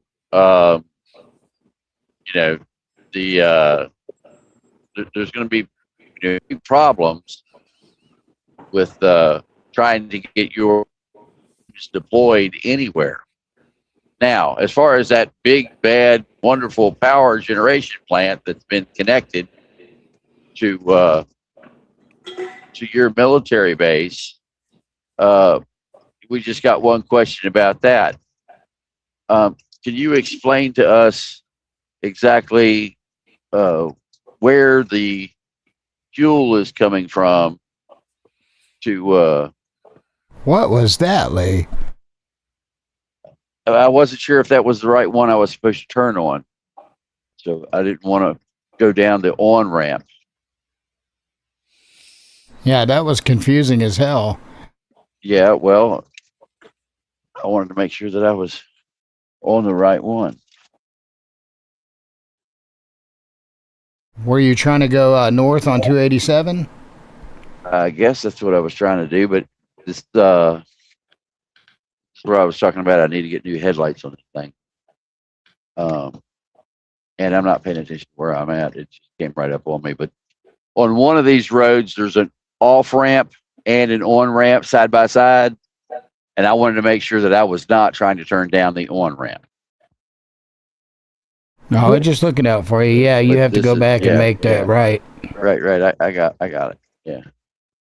But I just want to make sure I was not going down because there's one of these that's tricky like that. It's been a while since I've been through here, but I want to make sure that's not what I was doing. I'd rather go up there and turn around and come back to it than to go the wrong way. Better to be safe than sorry. Amen. Now, what I was going to say is that I won't give away the movie. I posted the link, but basically, since China owns everything and built everything in Taiwan and all them, the movie starts off with China just flipped a switch, and guess what? Suddenly, everything in America, electronic, no longer worked. That's how the movie starts. Yeah. And it gets bad after that. And It's a good movie, though. It would be so easy for them to do that. And we've already found those type devices in solar panels and charging. Yeah, controllers yeah. and all kinds of Built-in other kill stuff. switches and stuff. Transformers. Yeah. Yeah. No, EMP doesn't And really they're affect the not- human body as they're- much. And keep in mind, folks, to my knowledge, of all of the kill switches that have been detected, under no circumstances do any of those does the system is it capable of ever turning back on. It's a self-destruct. When that's sent, the device destroys itself. It's not a matter of cutting itself off. It's destroyed itself. And if you don't think it can be done, just look at what Israel did with the pagers. Yeah. That was epic, wasn't it? That was epic. Let's look it off on that one. And folks, here's Yeah. another one. Lee and I were discussing this the other day. They have the EMP capabilities now down to being able to fit inside of drones. As a matter of fact, the U.S. Air Force just tested a Right. system here recently. So as Lee and Right. I were talking about, all they have to do is fly along the southern border in just inside Mexico. And Lee, how far would they take out? Several hundred miles, even if they're at a fairly low Well, no, altitude. no, no, no. The small ones that go into the small drones are centrally. That's a small area. They're not going to do hundreds of miles with that. You do hundreds of miles. You need a, the system that's going to do the drones is going to do like city blocks at a time. No, no, So no. I didn't mean Sure. out from the drone. I meant the drone flying several hundred miles along the border. oh and yeah, right, absolutely. No. What you would do is you would go to the critical infrastructure and fly it over that. There you go. There you go. That's what you would do. And the fact that well, there are systems that can do that, but they require to be on an aircraft or in a truck. And there are ways that well, let me give you a prime example. If you took a air start diesel engine that has a mechanical fuel pump, mechanical injector, Points. manual transmission. Do what? I was saying, motors that have points and stuff, no electronics in them would still Yeah. run. Right.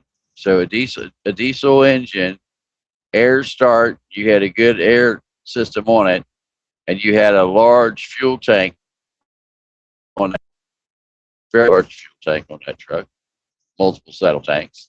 Could possibly had a tank up in the back of it, and then you put a device on that that would trigger every so often. You could have that truck in one city, start it up, and you have your packed lunch with you, and you would never have to worry about the soul. And what you do is every time you would get to a moving vehicle, you just set it off. You get to the next moving vehicle, you set it off again. And that's how you would make your way down the road. And you could drive, if you set it up so as that you drove through big cities at night when there was no congestion on the road, then you'd have it made. And so you could literally, have the system set off, periodically, and they really wouldn't know who you were, because every time you got to a moving vehicle, if you set it off, you're wiping out everything around you. So the likelihood of them ever getting a picture of you is slim to none, because the systems are down. That's So- actually brilliant. Yeah, what Well, Dave's asking, would a that's- coil that's- survive the that's- EMP? A coil Now- would survive now- as long as it's not hooked to anything. Now you understand why Colonel Hale turned into General Hale from the War College said that every night, he told me, he asked me one day, he says, Lee, you're not much of a religious man, are you? I said, well, no, not really. Why? And he said, well, I am. And he said, every night when I kneel down beside my bed and I thank God, I'm going to thank you that you're on our side.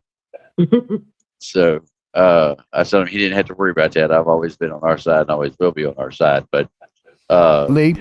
you could drive around through it. I mean, and the Russians, the crazy part about this is, and this is the point that I was trying to get to earlier, the Russian military, their vehicles don't have anything on them that isn't EMP proof. They still build their helicopters EMP proof. The Mi-24 has a written graphical map. So it's a topo.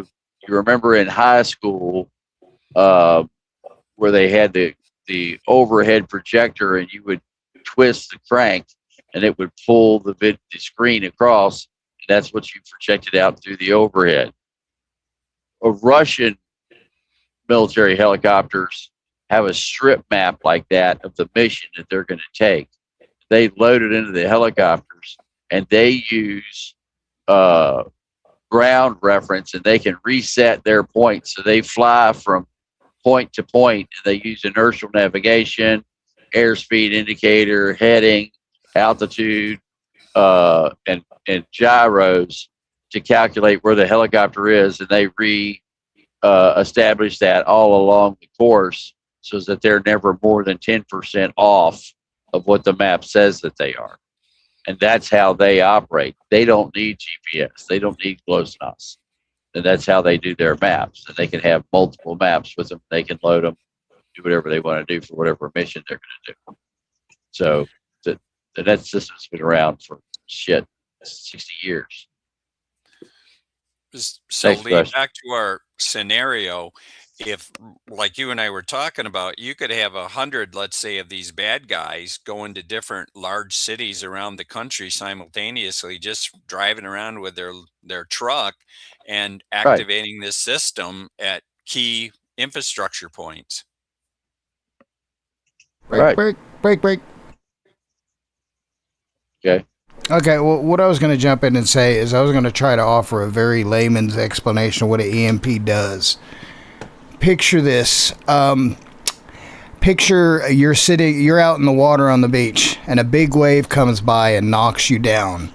No matter what you do, you can't avoid the wave. It pushes you out of the way. Well, when an EMP wave passes through a magnetic field, the EMP wave itself is a magnetic field, rapidly expanding. What happens to the electrons in silicon devices is that the electrons get caught in the wave like you get caught when the wave hits you on the beach, and it pushes you along. And when it does that, it overvoltages the silicon, which destroys the chips. So as long as items don't have those chips in them and they're analog electronics, they're invisible to the EMP. But what the EMP destroys is devices that hold electrical energy stored in little chunks of the silicon. So when the wave of an EMP passes through that area or that device, all the electrons in that device rush with that wave, which destroys the circuit and the silicon. Voila.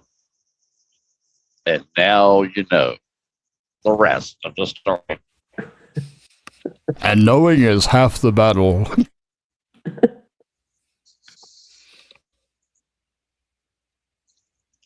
All right. Next question. Charlie And see, asked about, none of these people knew that he was going to get an education like this here tonight. true. And Charlie's We asking about offer a space sped red benefits. pacemaker. Yeah, they don't do so well. And, EMP is not going to affect the human body or living things that much, but it does have an effect, because just remember, there is iron in your blood, and iron is a ferrous metal. Yeah, but it'll happen so fast that you'll never notice. I can see me jumping up and sticking to the it wall like I'm takes- wearing a Velcro suit. Woo! It takes picoseconds. Yeah, Picoseconds. Yes, we're talking a billionths of a second here, folks. For the EMP comes in 3 waves or 3 phases, if you will, and they don't last very long. Yes, now if you're in contact with metal and you are the point of ground between that metal and earth ground, you could pick up a zap that way. Think taser on steroids. Yeah, inductance voltage is a real voltage. I just became a transformer at the local substation. That's right. You just got transformed, all right. Backyard Clunkers asks, what about vehicles with a positive ground system? Not going to Irrelevant. Irrelevant. Exactly. Anytime, cats. Entry says this is better than the Learning Center. Of course.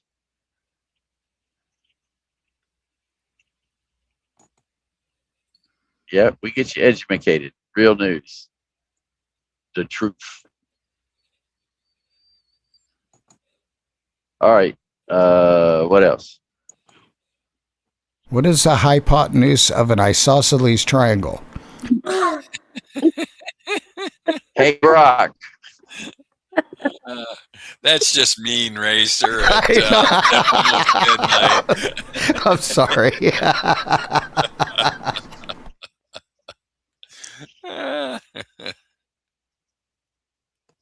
Well, Shelley has a question. She's asking if you were holding a cell phone, would you get zapped? No, because the cell phone No. is independently grounded to itself. And it's got a super short antenna, by the way. It's not going to pick up very much energy with that short of lead in. Yeah, as far as being an element to detect, to pick it up. Exactly. Now, if that were a couple 100 kilometers long, that would be a little different. You know, if it was 100 miles long, it'd be a hell of a zap on the Big Roach was saying, do you Big think Roach? if they hit several times, like weeks later with the EMP? Yeah, that would be the way to use an EMP properly. You hit it once, give everybody a chance to break out the stuff they protected from the EMP, hit them again to take all that stuff out, and then do it one more time just to make sure you clean house. Yeah, and do that over a period of years. Yep. Yes, a ham radio would have to be protected before the EMP. A ham radio hooked up Everything to an is. antenna during an EMP, it would fry everything in the radio. Now, that does not Right. count for old tube analog radios. Right. Old tube analog radios like the old Yaesus and stuff like that are all tube and all hard, solid. I mean, not solid Shit state, like, but shit like what Claude works on. yeah, stuff like what Claude works on. Anything that's old tube analog, it ain't going to hurt it. It ain't even going to notice it. So Claude's an old tube? Oh, well, I'm not even going to start there. Yeah, but he knows tubes. Tubular. Yeah, absolutely. Oh, tubular. Oh, that's bad, Racer. Yeah, he's working on tube stuff now. In fact, that's what he's been doing today. is No, working you on would tube not stuff. want to be on an aircraft when an EMP hits. At sea wouldn't be too bad as long as the boat's still floating, but if it was a completely electric boat or, you had anything electronic on the boat would be good. But if it was a sailboat, no problem.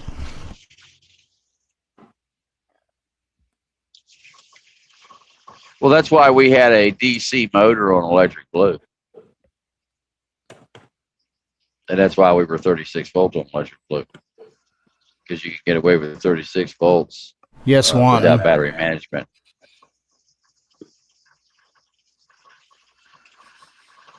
Is there any way of? Big Oh, yes. Is there any way of knowing even minutes before that they're about to be hit with an EMP? Well, pretty much you can assume an EMP would accompany a nuclear explosion of some sort. There'd be a mighty bright white light, and it would That's all go right. dark. Y'all be sure to check out that Dragon Day movie. Trust me. Like I said, it's a B-rate movie. The acting's not so good, but the storyline is fantastic. It really makes you scratch your head and go,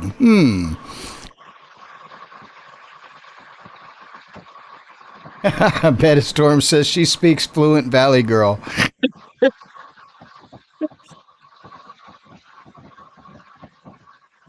Yep, so much for using a translator. Wanton Raps wants to know, would a high altitude EMP kill their satellites too? Yes. And here's the crazy thing that nobody thinks about. If they were to do something like that in the upper atmosphere and it damages satellites, those satellites would become inoperable, which means they would collide and fall to Earth. Some of them would. But once they start colliding, then you'd have a whole new problem. You'd have an entire area in space that would fill up with junk moving at 27,000 miles an hour, and you couldn't get anything back up there because there'd be so much debris. So it'd be pretty cataclysmic. Yeah. Yeah, because everything that's up there now is no longer controllable. And you want to see something interesting, folks? Go watch. I've seen people put it out before. The quantity of stuff that is up there, it makes the LA freeway at rush hour look like there's nothing there. There's all kinds of stuff. Oh, yeah. Yeah, look up how many pieces of space junk that NORAD tracks. Just the junk. not the real stuff, Yeah, just the Yeah, junk. no. How many objects does NORAD track? Just look that up. I'm on it. Let me I get think it's Grok over. involved. I think, yeah, It's a lot. yeah. I think it's like 800,000 or something. It's unbelievable. Whatever the number is, how many pieces of junk NORAD tracks?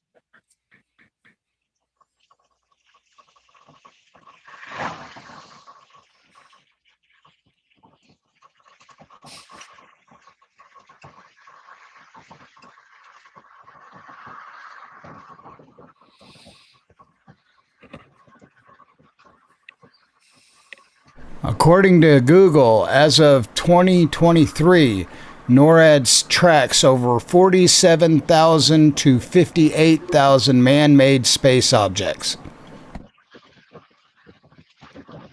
Like, oh Does my that God. include debris?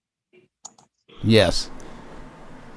Okay, well, I thought the number was way higher than that. Okay. Yeah, as of 2023, it's 58,000 objects. We're not counting the 10,000 satellites Musk has thrown up there.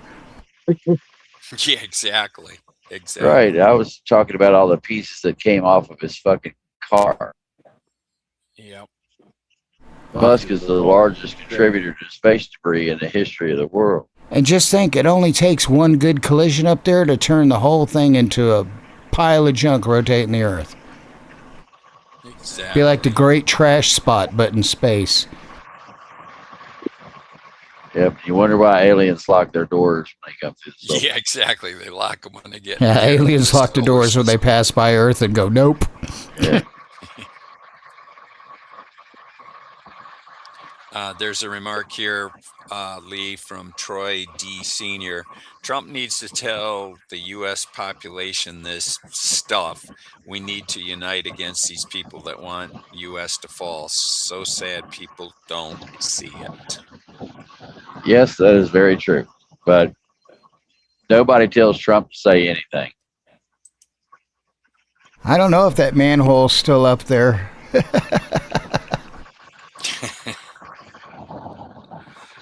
Troy's asking about the black rain in Tehran. That's carbon coming down from the burning fires. The oil rain. Soot rain, oil rain, yeah. Yeah. Yeah. Yeah, it's bringing, you can get the same thing with a wildland fire too. Ali, are you Right, going to want me right. to shut down that camera feed after you go over to the lake? Yeah. 10-4.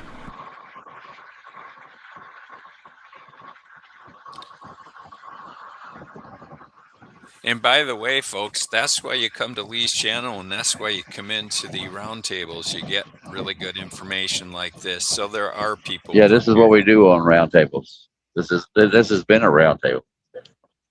Kind of. We didn't go into depth into our stuff, which we won't here. But The Strelak complex says, I think a massive EMP attack would be enough collateral effects to make it undesirable, but there has to be a silver lining somewhere. Well, yeah, we'd all get back to working with our hands. yeah. No more saturated fats and everything you eat. You'd be back to working the land, working with your hands and building stuff from wood, using old manual labor. Yeah. We'd have to eat vegetables, Lee. Oh, Lee's out. No.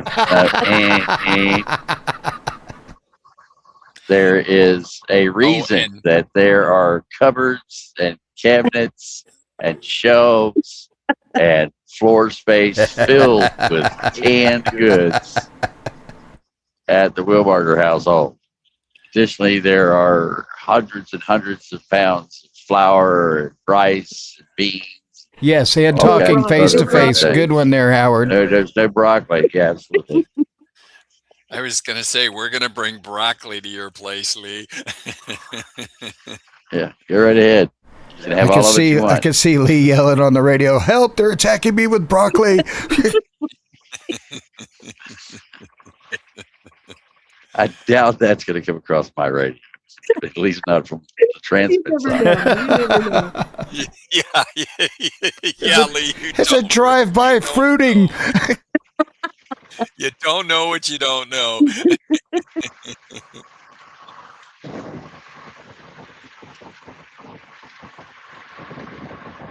Oh, well, thank you, Troy D. Sr., for the super chat. He says, love the round tables with Johnny and Jeff. Tonight is great, too. Thanks, everyone. That's from Troy D. Sr. 91. Thank you, sir. All right. Thank you much, sir. We also have roundtables on the network where we discuss technical stuff as well, Troy.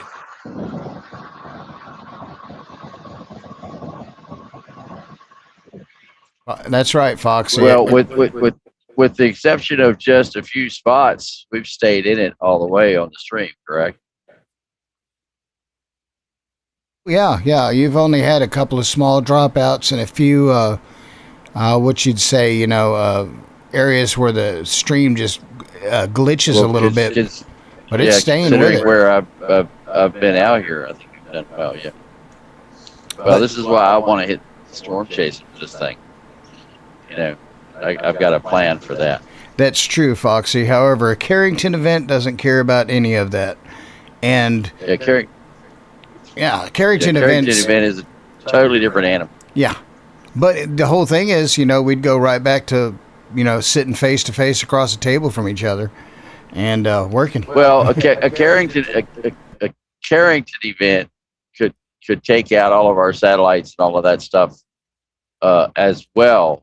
But a Carrington event wouldn't take out your cell phone. A Carrington event wouldn't take out your tablet. A Carrington event wouldn't take out your car. But a Carrington event would take out the power grid. A Carrington event would affect everything that's connected to a long wire. Exactly. So it can catch your house on fire. During a Carrington event, the thing to do is to turn off the main breaker coming into your house. Disconnect everything. And disconnect everything. During a Carrington event, you want to cut off every breaker and unplug everything from the wall. Disconnect all antennas. That's what you want to do during a Carrington event. Just disconnect your electric fence, or if you've got an electric fence going around your property, make sure that it goes all the way around the property. And if you've got, whatever you do, don't lay that wire in the grass. If you're going to disconnect a piece of it, hang it up in the air, because anything that touches grass can arc to the ground during a Carrington event. You can get all kinds of weird shit going on. So that's a show in itself. You got any other questions? With a Carrington event, we would have a little bit of notice. Yes. Whereas EMP, we don't get any notice. So that is the advantage to a Carrington event. That's why you need to pay attention to Lee's Space Weather Channel and that kind of stuff. So you get some warning. Yep. Reminds me of a very funny comic I once saw. It's basically a 6-frame comic strip. And in the first comic strip frame, there's a bunch of men sitting around and they're worshiping the sun. And in the next frame, there's an industrial revolution. And in the next frame, there's modern society. And in the next frame, there's cell phones and internet and all the other stuff. Then in the next frame, AI takes over the whole world and enslaves mankind. The next frame, mankind is totally enslaved to AI, working for the machine. And then the Carrington event happens, and then all the men go back to worshiping the sun. Exactly. Yeah. We have another question here, Lee. Back to what I said, this is straight light complex. Back to what I said earlier.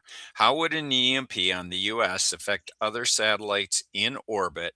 Are they going to risk losing their toys just to put us in the dark, playing devil's advocate hardcore here? If they are planning doing that, they're going to have other forms of communications set up in advance. They know that it's going to affect their equipment as much as it's going to affect ours. Now, it might not affect a satellite on the other side of the planet as much as it would satellites on the same side of the planet, but you're still going to lose satellites on the other side.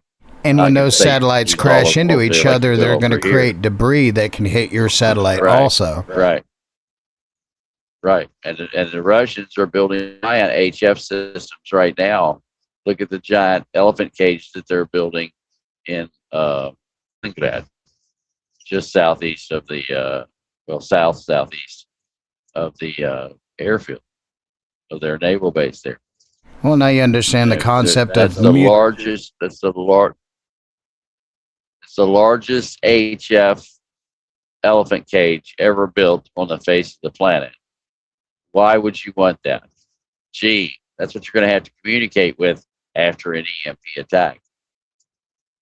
And believe it or not, the HARP system wasn't designed for weather control. It was designed to be a worldwide radio antenna. Right. And To a help very it, but it nice didn't one work. it is and was. Oh, yeah. And the only reason I know it for sure is because my dad used to work when he was in the military. He used to work on it, and it was a transmitter. And their whole idea of building it was to be able to talk around the world without having to depend on any other form of communication, but just basically skywave propagation. Foxy Vacation had posted earlier about after an EMP. Kepler syndrome, space junk wrecking, would make it potentially low Earth orbit unusable for everyone. So it's a pretty big and catastrophic decision. Yep, they don't care. Yep. That's mutually assured destruction speaking there. They're going to take everybody down with them. It's completely mad. Mutual assured mad destruction. world.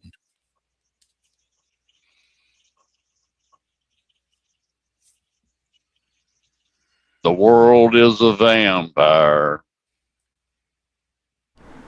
Despite all my rage, I am still just a rat in a cage. Such a poet. Yes. He Didn't is a know poet, and he doesn't know it. That's right. We're all on the same page. That's actually a line from a song, but it's so true. He's getting close to the lake, Racer. Yeah, I got it. Okay, let me see. See what I can do to mask that image a little bit here. There's a remark here. The bad guys are willing to pay a terrible price to, quote, win. Yeah, absolutely. They'll pay with their lives and are willing to do so at a moment's notice. They live to die to do that. There is no greater honor for them. And their goal is to take as many of you with them when they go. Well, I just like the way Patton put it a long time ago. The object of war is not to die for your country. It's to make the other poor bastard die for his. Yeah. Absolutely. Foxy Vacation Lee said the following: response likely nukes to an EMP. Question is, how do you know who sent it? Mm-hmm. So all it takes is a Korean War era rocket and a little bit of guidance and 57 seconds. You put 3 of those together, you fire one from the North Carolina, Virginia line due west at about a 45-degree angle. You fire one from the Texas Gulf straight north up over Texas, or the Gulf of America. I say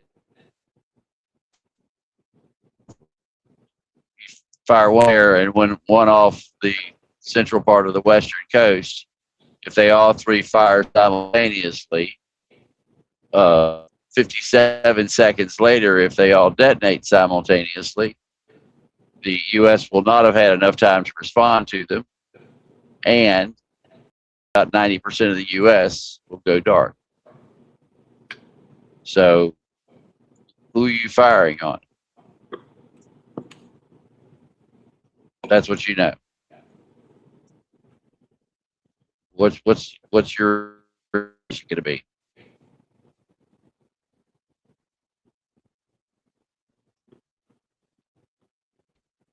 That's true. Private. That's true, Howard. We've been killing Or each other three- since the or- beginning. Why stop now? That's true. Mankind's been killing each other from the dawn of time. There's 3 people on the planet, and one of them had to kill somebody. But that was way back when. A long time ago. In a land far, far away. Away.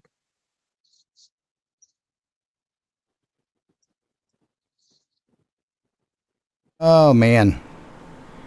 Well, I've just got the. image on Any your others? screen, folks, is not a technical error. It is Racer blocking the path. It's not the fault of your receivers. No. I mean, I'm just we certain areas we Does the map need covered up? Yeah. I was waiting until he got to the other side of the lake, but yeah, he is getting to the other side of the lake, so I guess I got to kill that one too. Bloop. Yeah. Better safe than sorry.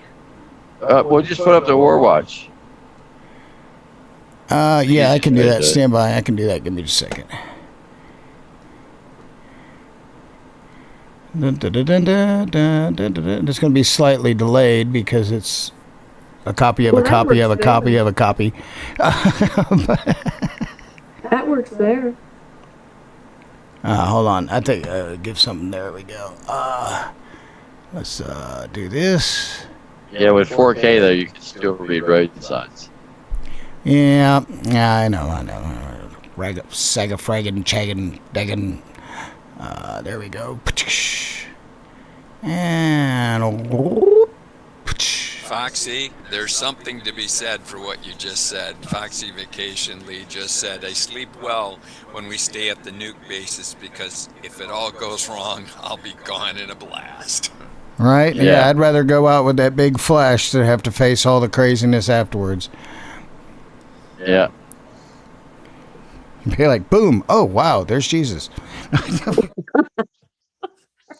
That would be a come to Jesus moment. Yes, absolutely. Oh my God.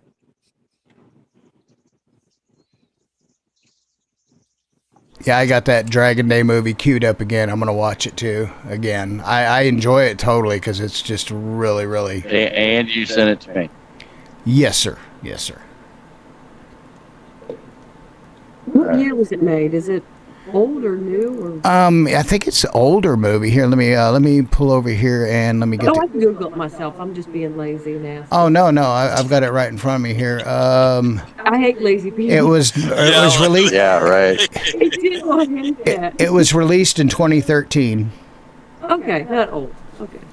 but it's really good. I mean, when I saw it, I was like, "Oh, this movie's got terrible acting in it," but oh wow, the storyline just blew me away, especially towards the end of the movie. It's just ridiculously good. Oh wow, we got a SGN's freaking out. Let me reach over here to the other server. Hold on a second. And Rhonda says we've had 3 EAM so far Okay. Thank you, Ron. in the new Zulu day. Oh, Rhonda, is there a way that you can pull every Russian plane that has flown into Iran in the last 90 to 120 days? Just the Iranian, or just Russian aircraft flying into Iran, landing in Iran, I-76s, whatever. I wonder if you can make a list of those for me and send it to me. I need to identify all of those planes with their tail numbers to see which quadrants are with.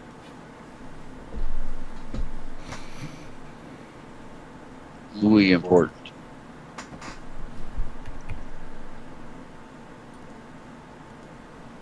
What What you do to the stream, man? He's covering up your maps and the road. Yeah. Yeah, I've got yeah. Warwatch on top of Sorry, everything. Yeah. No, I was talking about the SGN freaking out. Yeah, I had to reset it. They dropped their Ukraine feed for a little while. I guess they're resetting it, so I switched it over to the Middle East. All right, sweet. How many we got in here anyway? 166. Wow. You have thousands. The name of the movie is Dragon Day. Here, I'll pop the link in there again. It's a free YouTube movie. Here, hold on a second.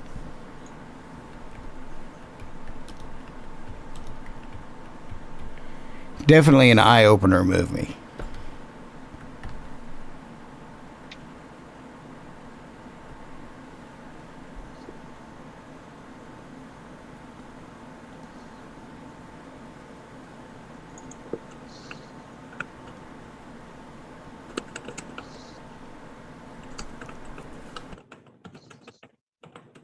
Okay, I think y'all got it. I dropped it in the chat for y'all.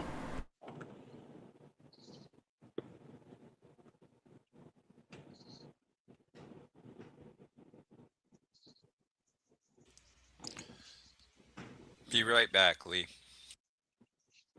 Sure. I will tell you this on that movie. Make sure you pay attention because there's a lot of inside, I wouldn't say inside jokes, but inside information that talks about, and considering how things are today, it's pretty much on point. Spot on, huh?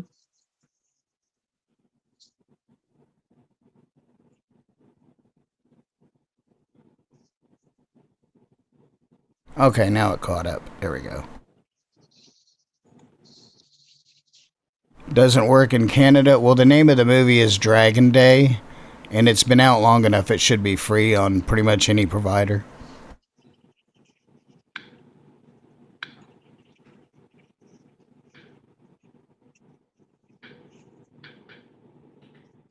Hey, Lee. No, it's not like They Live. This one's more logistically correct to the way the world is. It's based upon a country having full electronic control over another country and what can happen and the ramifications of it. You rang? Yes, I believe Rhonda didn't get your message. I think she stepped away. She is ready to hear your request. Okay. All right. So I'm looking for every Russian military aircraft that has flown into Iran basically since the beginning of the year. So since January 1, and I need to know the tail numbers and what wings they are with. So I need to find out what regiments, air commands that they are under, and where they went inside of Iran. So where they flew from in Russia and where they flew to in Iran.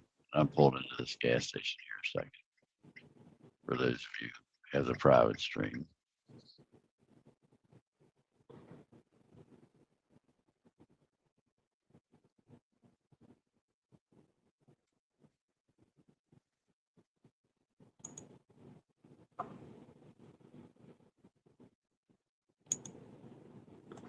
You got a problem over there, Lee?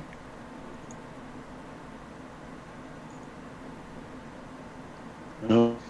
No, I'm watching Lee on the camera that they can't see, seeing if he's okay over there. He pulled over. No, I dropped some stuff off of my dash here. Oh, dude. It's all on the floor. I'm trying to get it up off the floor. I got a coin from No problem, Howard. Frozen. I don't want this stuff down here in the floorboard to get picked around here. The last part of my drive. There. Well, if you don't find it before you stop, you'll end up getting out and kicking it on the ground when you least expect it. Right. That's why I wanted to do it right here, right now. Because when I get there, I'll forget about it, or if I stop somewhere else. So I don't like having under my feet when I'm driving. Yeah, that movie's not a big blockbuster movie, so it shouldn't Shouldn't be hard to find. Trying to think if I can see more information on it. It's 2013. It runs about an hour and 30 minutes. It was done by Lionsgate. I love the first comment. Oh, well, then it can't be that bad if it was done by Lionsgate. Yeah. And the first top most popular comment is, if you don't think this can happen, think again. It's a very realistic movie.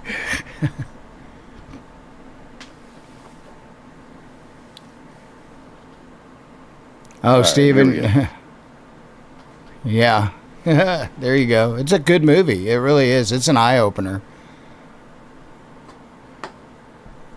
Shows a lot of potential scenarios.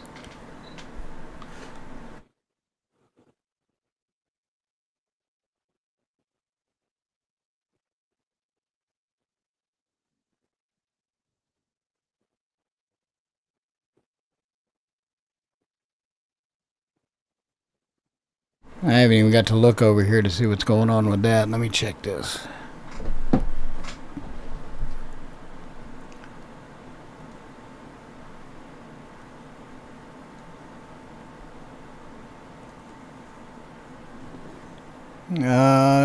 They pushed it down under 82, but now it's back above 83.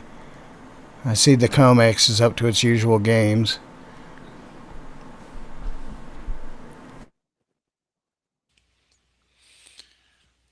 Yeah, they love pushing that price of silver down, don't they? They flipped out when it hit $102 an ounce. Yeah, They flipped out. They were like, wait a minute, all this paper's worthless now. We're going to lose billions. Oh, we better smash it. That's right. It hit higher than that overseas. A couple of the markets over there went to 120. So, Yeah. They were freaking out. Well, here's the crazy thing, and this is not speculation. Look at the history of gold and look at the price of gold back 70, stuff like that. If silver was at the same inflationary rate to today's money as it was back then when gold and silver were operating in the normal realm of what it was doing, gold would be up around $8,000 to $10,000, and silver would be about $1,200 to $1,400 an ounce if it stayed in step with the math. But it's been manipulated, so it doesn't. And that's the crazy part, because every time you see a solar panel, all those little silver lines on it, that's silver. Every bit of it. Every time you see a high-grade piece of electronic equipment, there is silver mixed in with the solder on every trace. Absolutely. Yeah. Yes, you can put a CD radio in a Faraday cage. And you can have one of the cheapest Faraday cages out there. Go get yourself a clean 55-gallon drum with a lid and a ring. Line the entire side of that barrel with cardboard at least 1/4 of an inch thick where there's no metal exposed on the inside of the drum, and fill it up with electronics. And then when you close the drum, you put the ring on it and make sure you ground strap between the lid and the frame body of the drum, and you have a Faraday cage. Well, make sure there's cardboard in the bottom, not just Yeah, the sides. you do not want anything that's inside the Faraday cage to be able to make contact with the metal on the outside of the Faraday cage. That's the Radio in trick. its box. A What what? was that, Lee? Keep your CB in the box that came in. Yeah, put your CB radio in the box it came in and throw it right inside the barrel. Or as I do, I take Ziploc bags. Yes, and that is stuff- correct, put Stephen. Stuff into Ziploc bags, and then I put it down inside. That works well as well. Mm-hmm.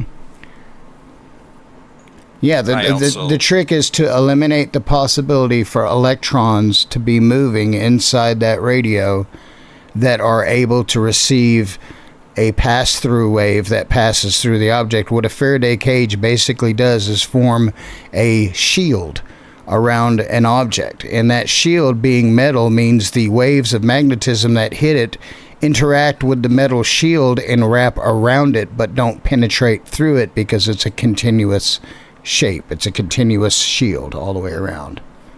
Itself out. Yep. Spoiler alert, yes, KFTCS. Yes, that is the very last part of the movie, so that's not much I of know, a it really spoiler. is. The story is the part of the movie that's good.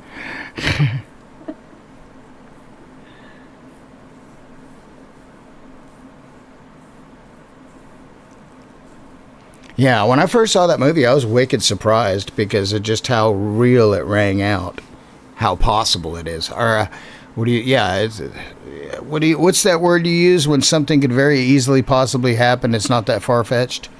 Plausible? Plausible. Yes, there we go. Very plausible.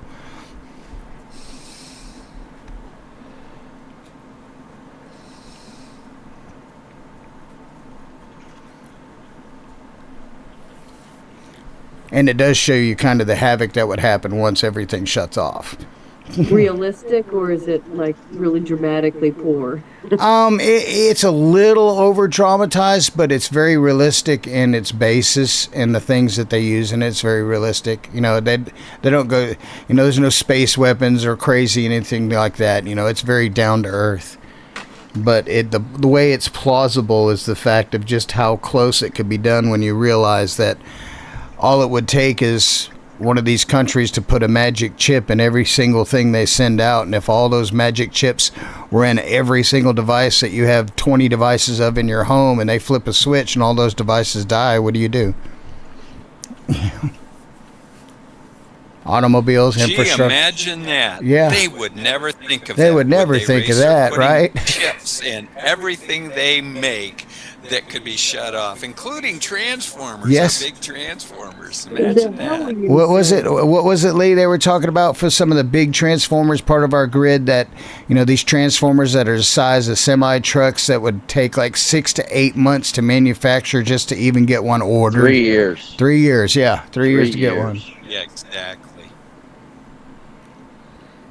Yeah, the Department of Homeland Security went to a company that was making transformers for the Tennessee Valley Authority and said, "You are now going to start making manufacturing transformers just because of that."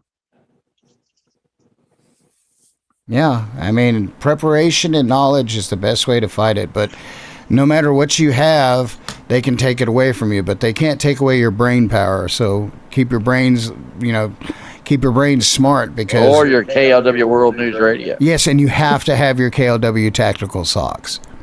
Yes. Oh, absolutely. If you ain't got those, you ain't got shit. And eat your vegetables. I eat the things that eat vegetables, so I don't have to. Exactly. Coming soon, KLW tactical jockstrap.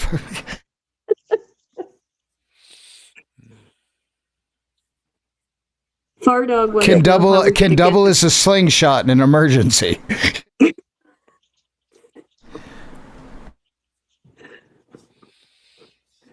Hey Lee, Far dog wants to know how you're going to get prices of gas and oil down. How's the country going to get those down? Because we're going to open the strait back up. Wow, there's a plane coming in the land right there. Holy shit. Yeah, I can see it. That's pretty wild. Damn, I can't believe how much the sky lights up over there from the big city. That is just crazy. Wow, he's coming down right across in front of me.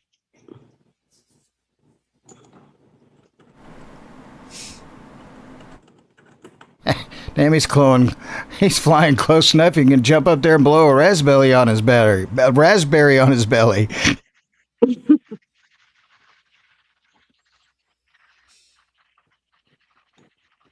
Damn, Lee, he's going Wow. right parallel to you. Right over me, yeah. I'm sorry, folks, you can't see this, but We can't see it. yeah. Yeah, sorry. Well, you could have shared it on there. Oh yeah, on Jitsi, yeah. Yeah. It's a nice twin-engine commuter. Probably about 50 feet up. Oops, that was the wrong page to pull up. There we go. Okay, I got it. Hold on.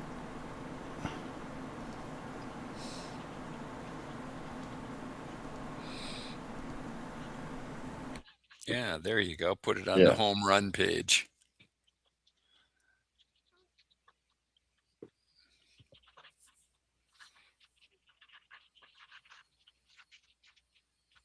hit 120 ounces. Whoop, whoop. That's cool. Stephen in Mississippi said he watched the original Red Dawn last night. That was a good movie. Yeah. Oh, the original was so much the original better was than the so much remake. better, yeah. Yeah, 10 times better. Mm-hmm.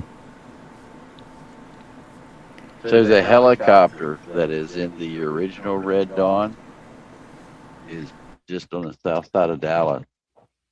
The Hind? The Hind. In fact, the pair of Hind.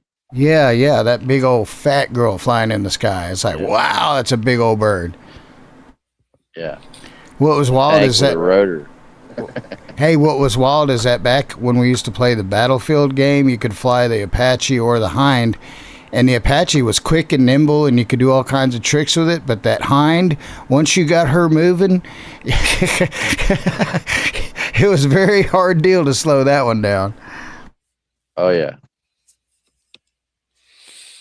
No, I don't think we'll see an EMP in play, but it's always a possibility. You know, I'd rather play on the side of caution than leave everything up to, you know, I trust in fate and stuff, but I also believe in preparation. Well, and the other thing, folks, I'm actually a little bit less worried about an EMP than I am a CME event. Correct. That would cause Correct. a problem. That's Especially more with, plausible, yeah. yeah, that is. Yeah, because yeah, go ahead, Lee. especially as we're moving into the grand solar minimum. Exactly. Yeah, one good belch from that sun, and we're back to goodness. sawing sticks together for firewood. That's right. One good hiccup, and we're out there with an axe chopping our. You think lumber. winter's cold when the heater ain't working? Woo-hoo! Lee, we have a kind of a question here from Fardog. Where do we go from here, Mr. Lee? The big rundown, sir. Well, everybody needs to be prepared. That's number one. You need to have what you need for you and yours. You know, make sure that you got a way to get. Number one is water. You need pure, clean water. So forget everything else. Number one priority needs to be water. And then after that, you need to worry about what your food supply is going to be, communications, defense. So I would put water is number one, and then actually defenses is number two. Yep, and there was a prepper that I saw a video on where he used mason jars, like doing what do you call it, pressure cooking or pressure canning, but he didn't put anything in there except water, and he created a whole stockpile of water inside the glass containers and buried them. That's easy to do. Yeah, and that's just easy to buried do. them. Just buried a whole bank of them, you know, a couple of 100 gallons of water, just buried and totally purified. Correct, Charlie.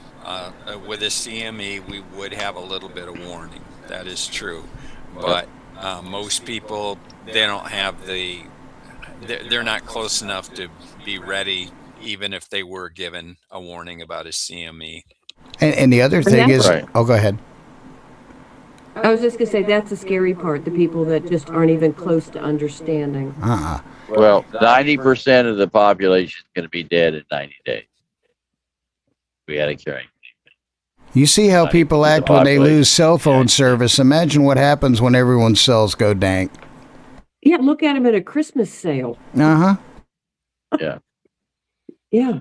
But the thing is that, you know, the sun CMEs could come and we'd get a little bit of warning, but there's actually scientific evidence that shows some of them could get here so fast we wouldn't have time to react because they would, if they were powerful enough. Yeah, we'd still have hours, but it wouldn't be enough to make a difference. Exactly. Guarantee they'll still be looting TVs. Yeah, exactly. That's the irony, Exactly. watching these idiots run out the Right. door with a I'm going to big steal screen. me this That's what you 65-inch do. You're TV. We ain't smart. got no power, but hey. That's what you do. You open up Walmart and all the places with the electronics and let the idiots go in there while you go to like get the grocery stores. Man, I'm having Right. for CVS Pharmacy. What are you talking about? I'm gonna let everybody else do that. Yeah, Sit at the house. people are going to be trying to get narcos. I'm going to be grabbing bags of penicillin. True.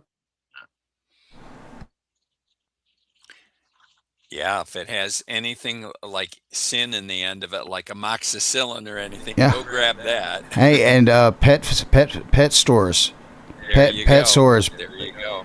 The only difference between pet penicillin and human penicillin is the name on the bottle. Yep. That's And the right. price tag. And the price tag. is a big difference, yes. Yep, and stack your metals: gold, Yep. silver, and lead. That's right. And lead will be more of a precious metal than gold and silver at that point. I like a combination of lead and copper. And lead and brass works good too. Right, but you got to have the silver bullets though for those really weird guys, you know. Yeah. The Lone Ranger's gonna have a couple of special ones for the zombies. That's right. See, that's the difference between being prepared and knowledgeable and thing. You know, while people run around and freak out over just basic needs like toilet paper and stuff like that, you know, the smart people will be going for the stuff that will give them longevity. And that's part of being prepared and being in the know. You know, just a little bit of preparation. You know, there's an old saying, what an ounce of prevention's worth a pound of cure. And folks, buy books on this subject because you know what? When the power goes off, you can still read a book. And I've got a huge collection of books that you have. Solar panels will be fine in an EMP as long as they're not hooked to anything. Yes. Especially the solar panels that don't have a charge controller built into them. A standard solar panel. You don't want one. Yeah, you don't want a solar panel that has a built-in charge controller because that's a circuit. It can get fried. But a real solar panel has no circuitry in it. It's just the panel and wires coming off it with a safety shunt. Yeah. You don't want the some of those charge controllers. True that anyway. one. You can look it up online, but there are some charge controllers from the CH China company that do have the kill switches in them. Yeah, like I said, your best bet is to build up a little bit and Faraday protect it and put it away. And if you never have to use it, no problem. But it's nice to have if you need it. In my little Faraday cage, I have batteries for my cordless tools, solar panels to charge those batteries, radio equipment, basic communication stuff like walkie-talkies, stuff that's rechargeable, things like that. And one of the cool little things I got off Amazon is this little blue box, and it's got a USB port on it and a hand crank. And if you crank the crank fast enough, you can charge your phone off the USB port. That sounds rather cranky. Yeah, it could be cranky. I was thinking about just hooking it to the back of an exercise bike I never use, but Yeah.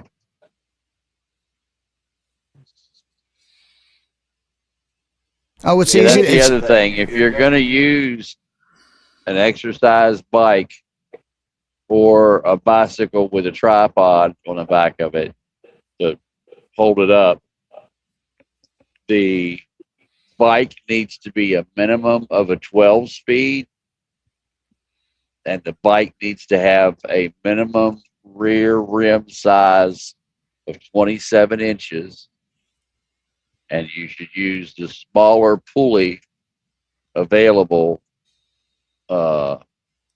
for the alternator that you put onto that. And there is no sense in getting a 70 amp alternator because you can't make 70 amps. The biggest alternator you need to have is like a 35 amp because you're not going to be able to spin anything any larger than that. So there's no sense in buying anything any bigger than that.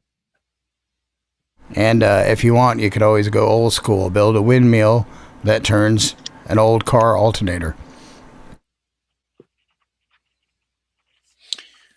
Big Roach, to answer your question, you can go into a search engine and search that topic, Chinese kill switches in solar charge controllers. And there's a really easy way to see if your solar panel has a charge controller in it. There's a black box on the back of it. On the back. On the Yep. back. Use a screwdriver, gently pop the box open. If there's just two sets of wires in there that go through a small feed and there's no circuitry in there, then it's a straight solar panel. If there's a circuit board in there, it's probably got a charge controller. And it'll be bigger. Yes, Mhm. yes. Yes, that little box will be bigger if it's got a board in it. Somebody else had a question. Oh, here's one for you, Lee.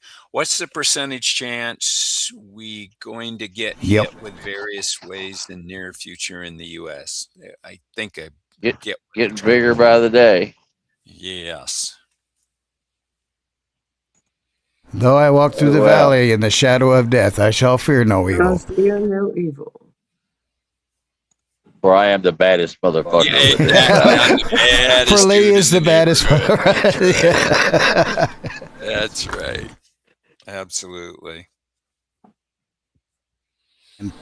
And I hate And those folks- ones that say, well, you should depend on God and not have to worry about prepping. But let me tell you something. In that Bible, it says, have oil for your lamps. Enough said. Yeah, absolutely. Think of Joseph. Absolutely. Hey, Lee, it looks like you're getting close. Yes. Yeah. you should be. Going to have to call it in and let Mama know Intimidator Heavy's coming in on runway 1. Right. You've been gone, what, 2 weeks? Yeah, he's been gone a while. She's probably had a blast. Oh yeah, she loves it. There were wild parties. I'm telling you. She's People gonna there every day. come back. She's gonna have a tan. All the animals are gonna be fat and Right. happy. You know, I mean, yeah. Right. Yeah, I got rabbits that look like butterballs. I can't believe how big they are. Yeah, that's true. Backyard clunkers. Anything that had a generator instead of an alternator would be great. Exactly. Exactly. So if you have a vehicle that'll run after an EMP, always have a spare voltage regulator for your alternator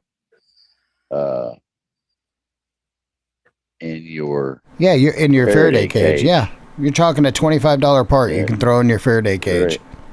yeah, have a couple of them. Far Dog says you got possums that look like freaking cows.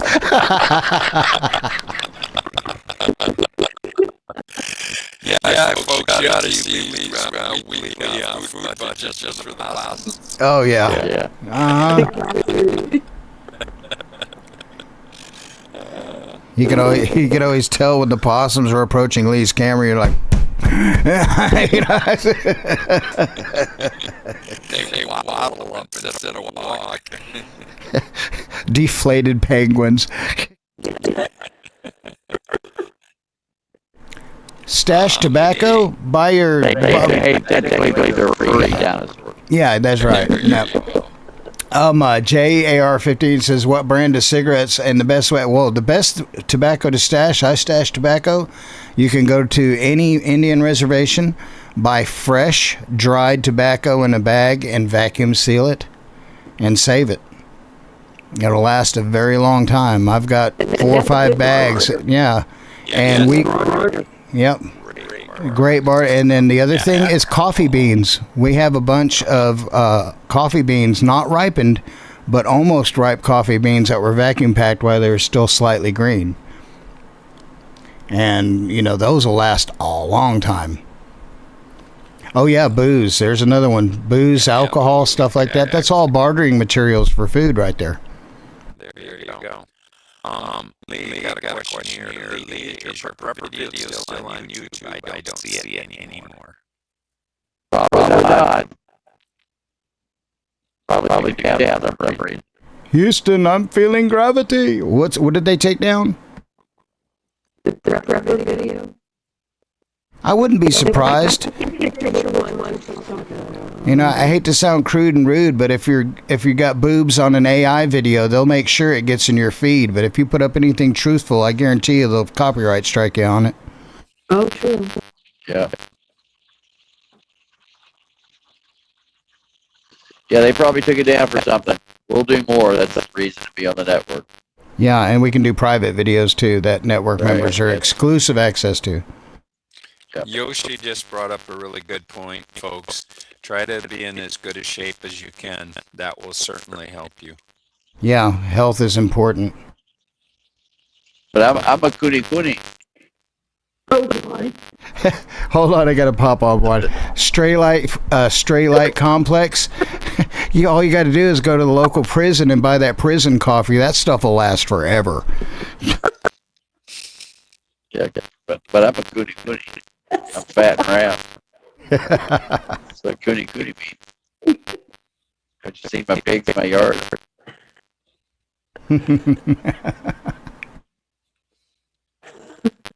Be very, very quiet. Charlie, We're watching Lee's I'm not- Wabbits. Yeah, watch his Westwee Wabbit. Charlie, I don't know if I can repeat your comment there. I'm not sure it's ready for prime time.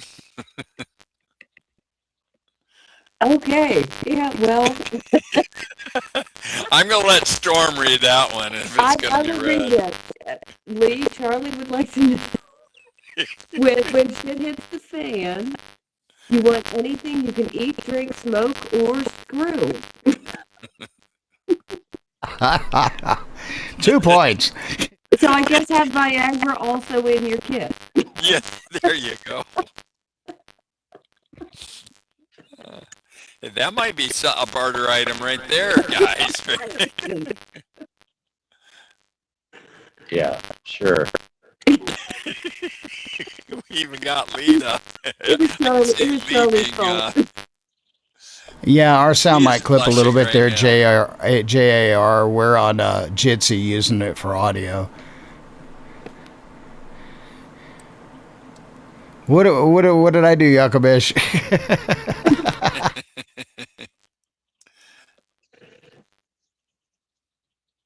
And from all but you, Racer. So I guess the rest of us are choppy is what Yoshi is saying. Well, we're using a central server of Jitsi. It's at the actual KLW World News studio. But I'm also using I'm on a, what the hell is this thing? A Shure SM7B. Yeah, they're saying the audio quality right now is crap. Huh. I just went That's over. fine It's with just me. it's a little staticky for us. Racer's very clear, and so is Lee. Okay. It's Y'all you. sound fine to me. Yeah, Yeah. on there it's a little staticky. Should be, though. Now you got us all playing with volume knobs, Yakamish. Thank you. Well, you got to be playing with something. Or JRR. Sorry. If you're saying they have people It might start clipping when we get loud. That's probably what's happening. Yep, we've got to crank back our audio here, our thresholds. I can do that.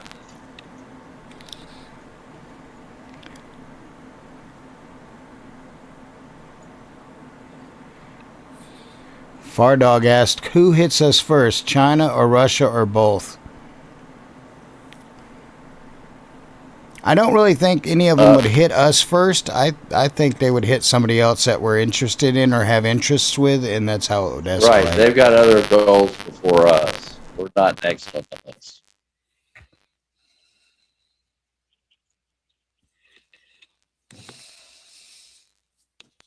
And if I accidentally leave my mic on, you can probably hear them coming through my speakers, so I'll have to keep muting. I'm a mutant.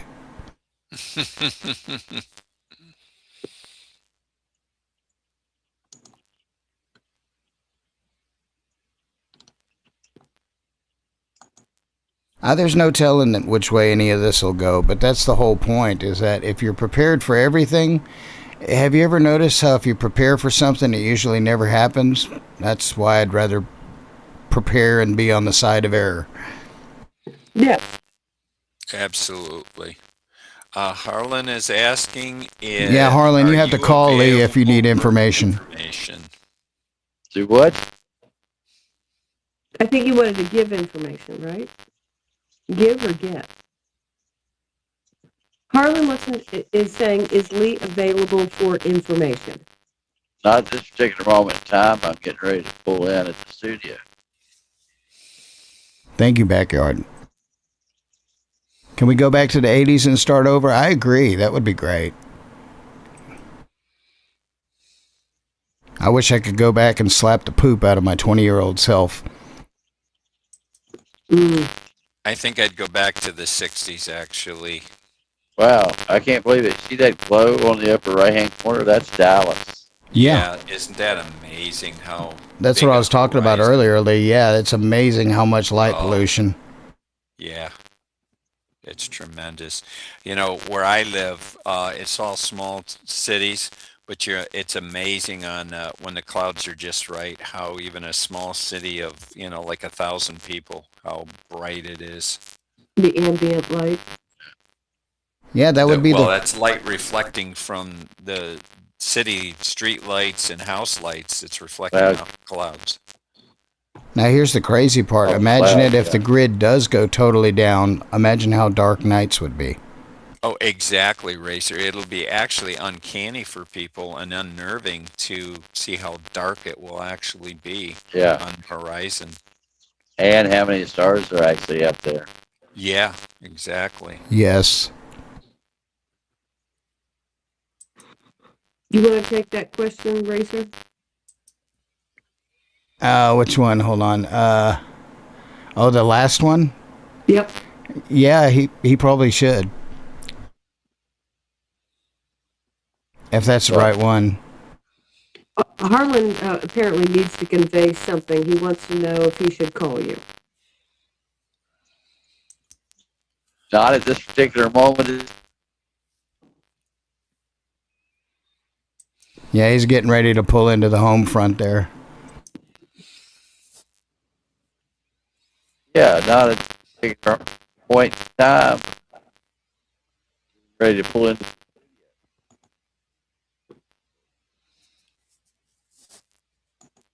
Hey, we got to call Mama and tell her to put on the runway lights for you. Yeah, yeah. Right.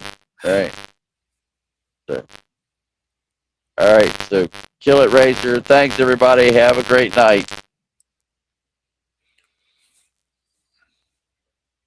All right, everybody, we're going to switch it over to the War Watch, and y'all have a great evening. Thank you for joining Thank you us on both. this little road trip. Thank you both. you. God bless. Take care. Right. Yep.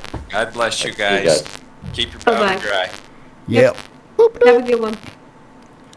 Peace.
Alarm, Tiberias, Kiryat Ata, Shefar'am, Sachnin, Carmiel, Deir el-Asad, Yirka, Beit Jan, Safed City, Rosh Pina, Safed Akbara, Safed Nov Kinneret, Hazoriim, En Hamifratz, Jadede Maker, Kfar Yasif, Zarzir, Alonei Abba, Givat Eilah, Kfar Hasidim, Basmat Tabun, Bethlehem of Galilee, Chajajere, Shimshit, Mashhad, Rechasim, Tzipori, Ka'abiyeh, Haifa, Neve Sha'anan and Ramot Carmel, Nesher, Ibtin, Nofit, Harduf, Khawaled, Ras Ali, Haifa, Carmel, Hadar and Lower City, Far Hamakabi, Ramat Yochanan, Usha, Haifa, Bay, Kiryat Bialik, Far Bialik, Kiryat Motzkin, Kiryat Yam, Akko Industrial Zone, Akko, Shomerat, Abu Sanan, Tel Regev Cemetery, Haifa, Kiryat Chaim and Kiryat Shmuel, Bustan Hagalil,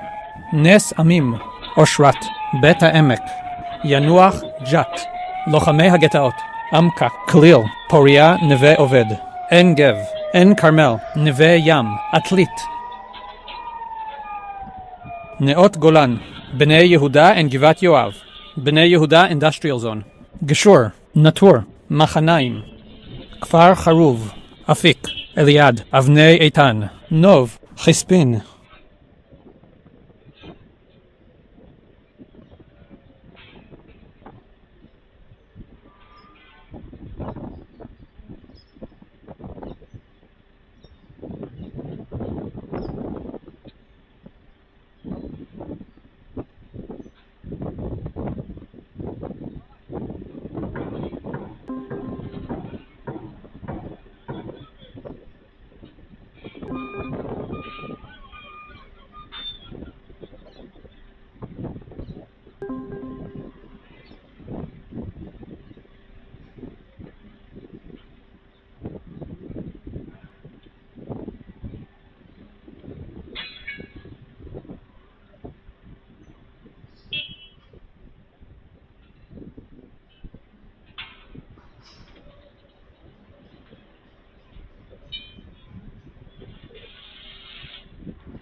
Alarm. Metula.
Alarm. Wadi al Naam South. Abu Tlul. Segev Shalom. Be'er Sheva East. Nevatim. Kseife. Tel Sheva. Sawa. Hatzerim. Be'er Sheva West. Betin. Omer. Marit. Lakia. Ofakim. Chura. Tifrach. Eshel Hanasi. Meitar. Karmit. Kramim. Tarabin. Givot Bar. Har Amasa. Mishmar HaNegev. Lehavim. Shani Livne. Rahat. Sansana. Bet Yatir. Idan HaNegev Industrial Zone. Lahav. Tene Omarim. Meitarim Industrial Zone. Eshkolot. Shim'a. Susia. Be'er Sheva North.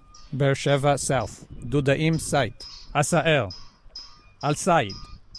Tel Arad. Tse'elim. Gilat. Gevulot. Sede Nitzan. Talmei Eliyahu. Tochar. Ohad.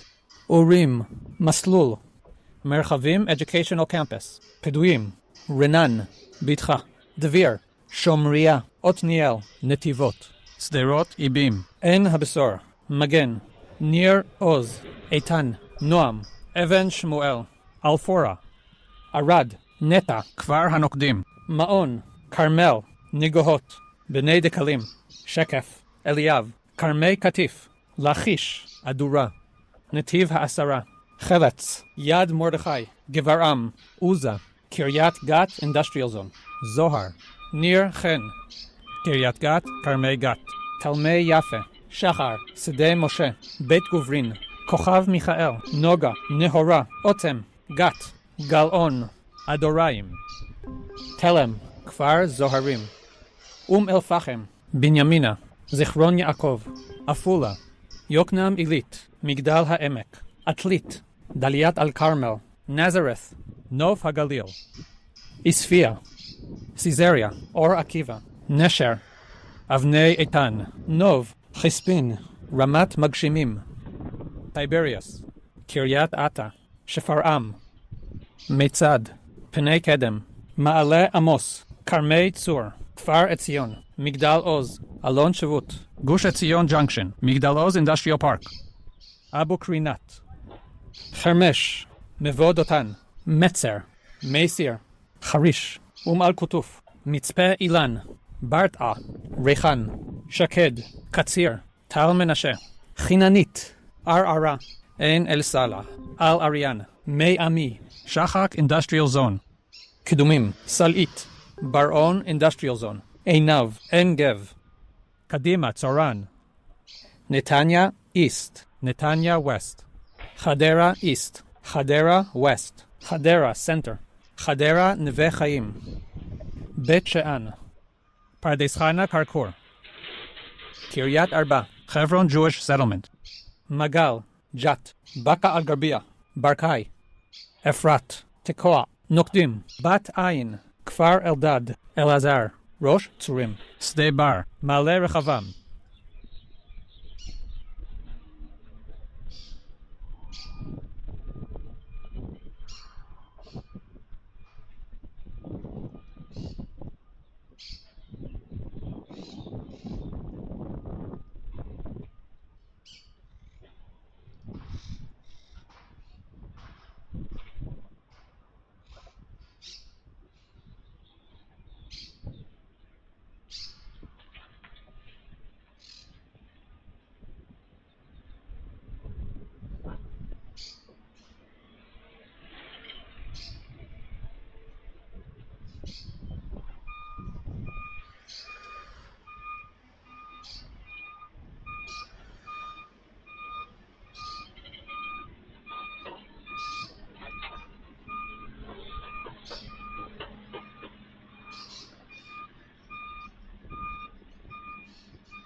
Alarm.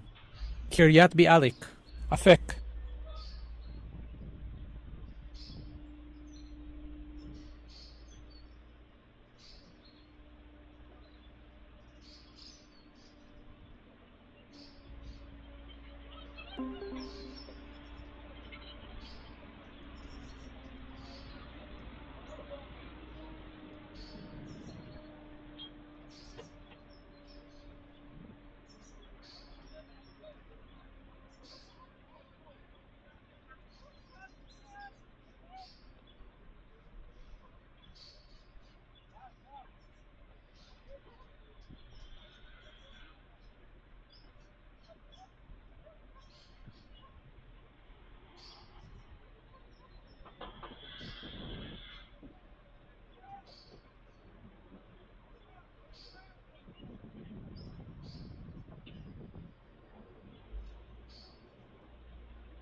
Alarm.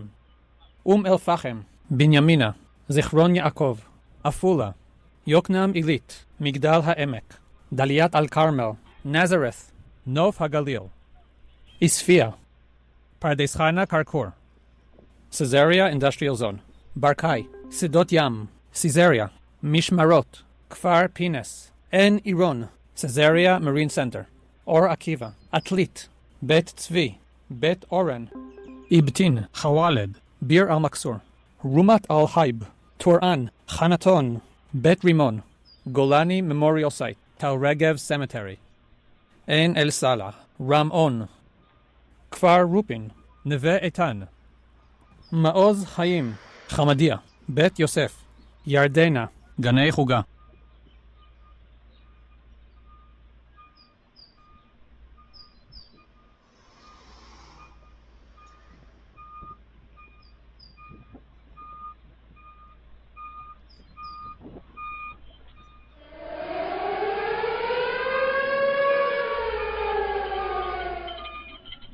נווה אור, גשר, אשדות יעקב, מנחמיה, אפיקים, מסדה, בית זרע, שער הגולן, חמת גדר, תל קציר.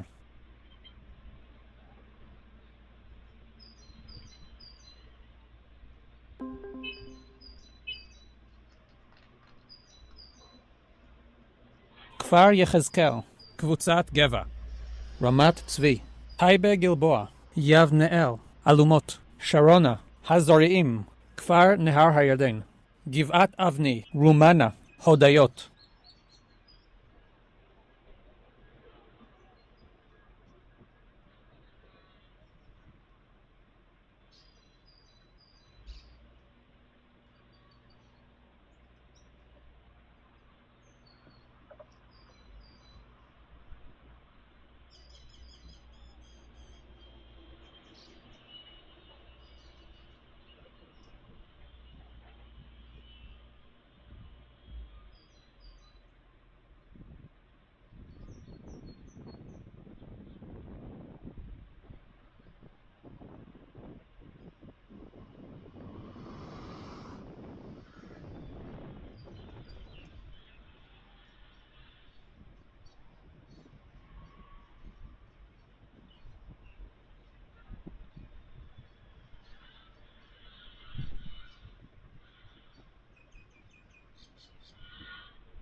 Alarm. Holon. Mikveh Yisrael. Or Yehuda. Yehud Monoson. Tel Aviv, Southern City and Jaffa. Tel Aviv East. Savyon, Ramat Gan East. Elad, Kiryat Ono. Tel Aviv Center. Givatayim, Ramat Gan West. Bnei Brak. Givat Shmuel. Rosh Ha'ayin. Tel Aviv Yarkon Banks. Petach Tikva. Kfar Kasem. Ramat HaSharon. Hod HaSharon. Herzliya Center and Galil Yam. Herzliya West. Nest Ziona. Ramla. Be'er Yaakov. Rishon LeZion East. Lod. Rishon LeZion West. Shoham. Bat Yam. Rehovot. Matzliach. Nesher Industrial Zone. Ramla. Gimzo. Neot Kedumim. Yavne. Gealia. Kfar Hanagid. Gibeton. Yashresh. Gan Shlomo. Matan. Kfar Shemaryahu. Ra'anana. Ashdod Northern Industrial Zone. Benaya. Ben Zakai. Bet Gamliel. Maon Sofia. Ganei Yochanan. Kiryat Ekron. Pedaya. Givat Brenner. Yatzitz. Kfar Bilu. Ramot Meir. Bet Uziel. Gezer. Ganei Hadar. Na'an. Sitria. Azariah. Kfar Shmuel. Beruchin. Bet Hashmonai. Yad Rambam. Modi'in Ligad Center. Mevo Modi'im. Nili. Naale. Modi'in Yishpro Center. Chalamish. Modi'in Maccabim Reut. Kfar Rut. Shilat. Lapid. Kfar Ha'oranim. Hashmonaim. Modi'in Ilit. Matityahu. Neria. Nachliel. Kerem Reim.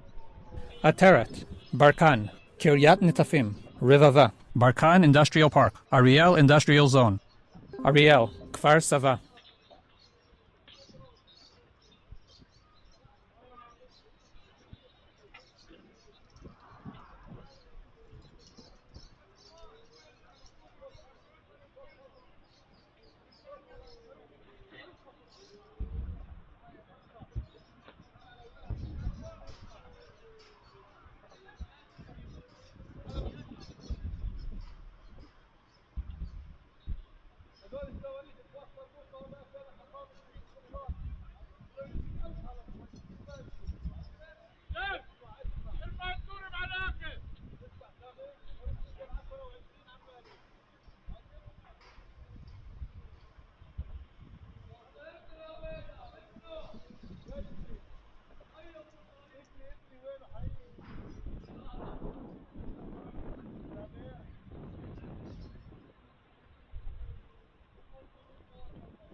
Alarm.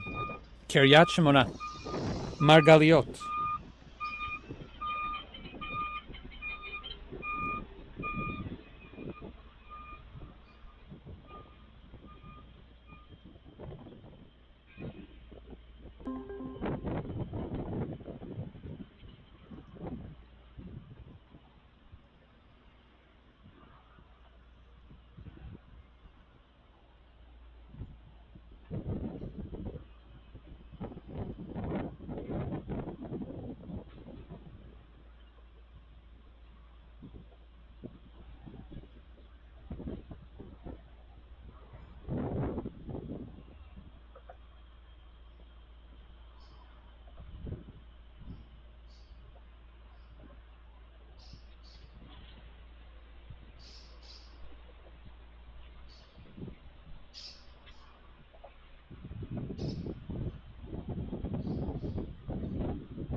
Alarm. Afek. Kiryat Bialik.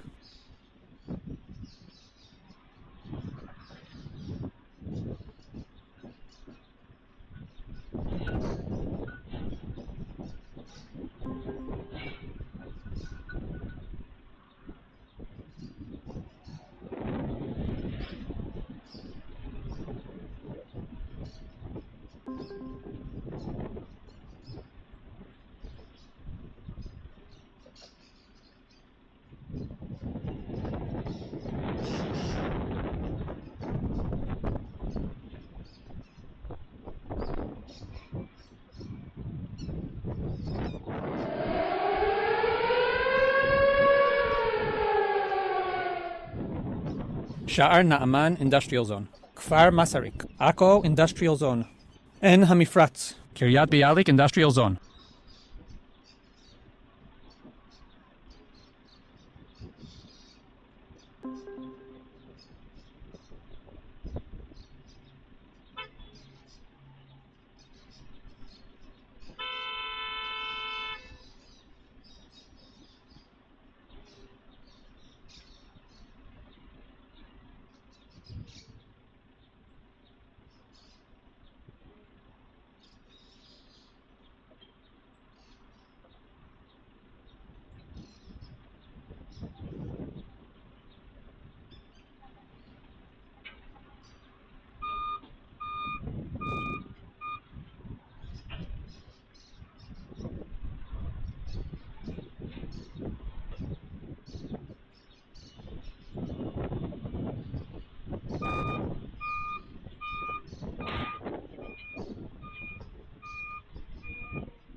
Alarm. Zarit.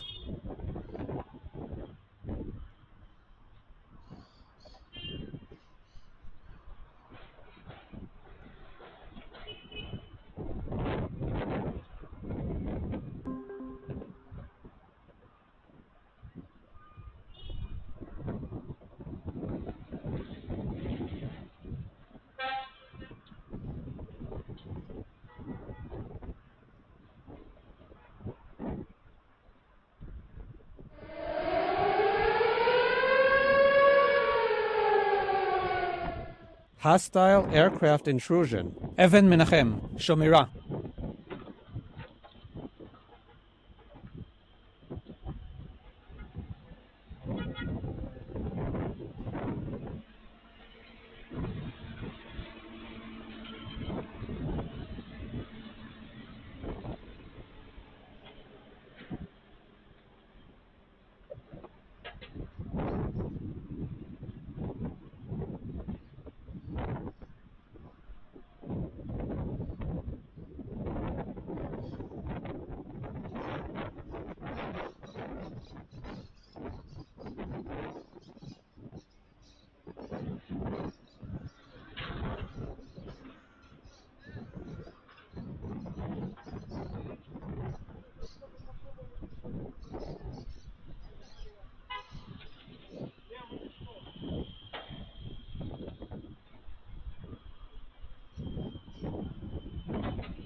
Alarm.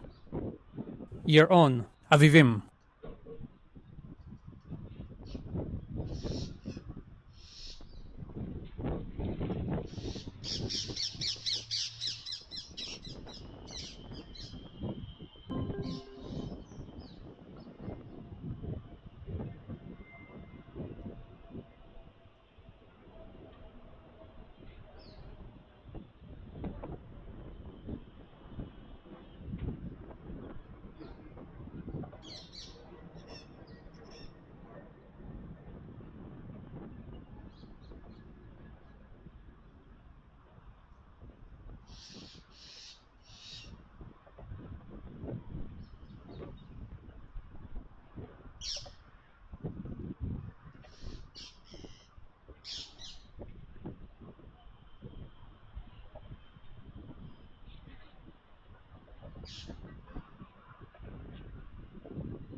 Alarm. Kiryat Shemona. Tel Chai.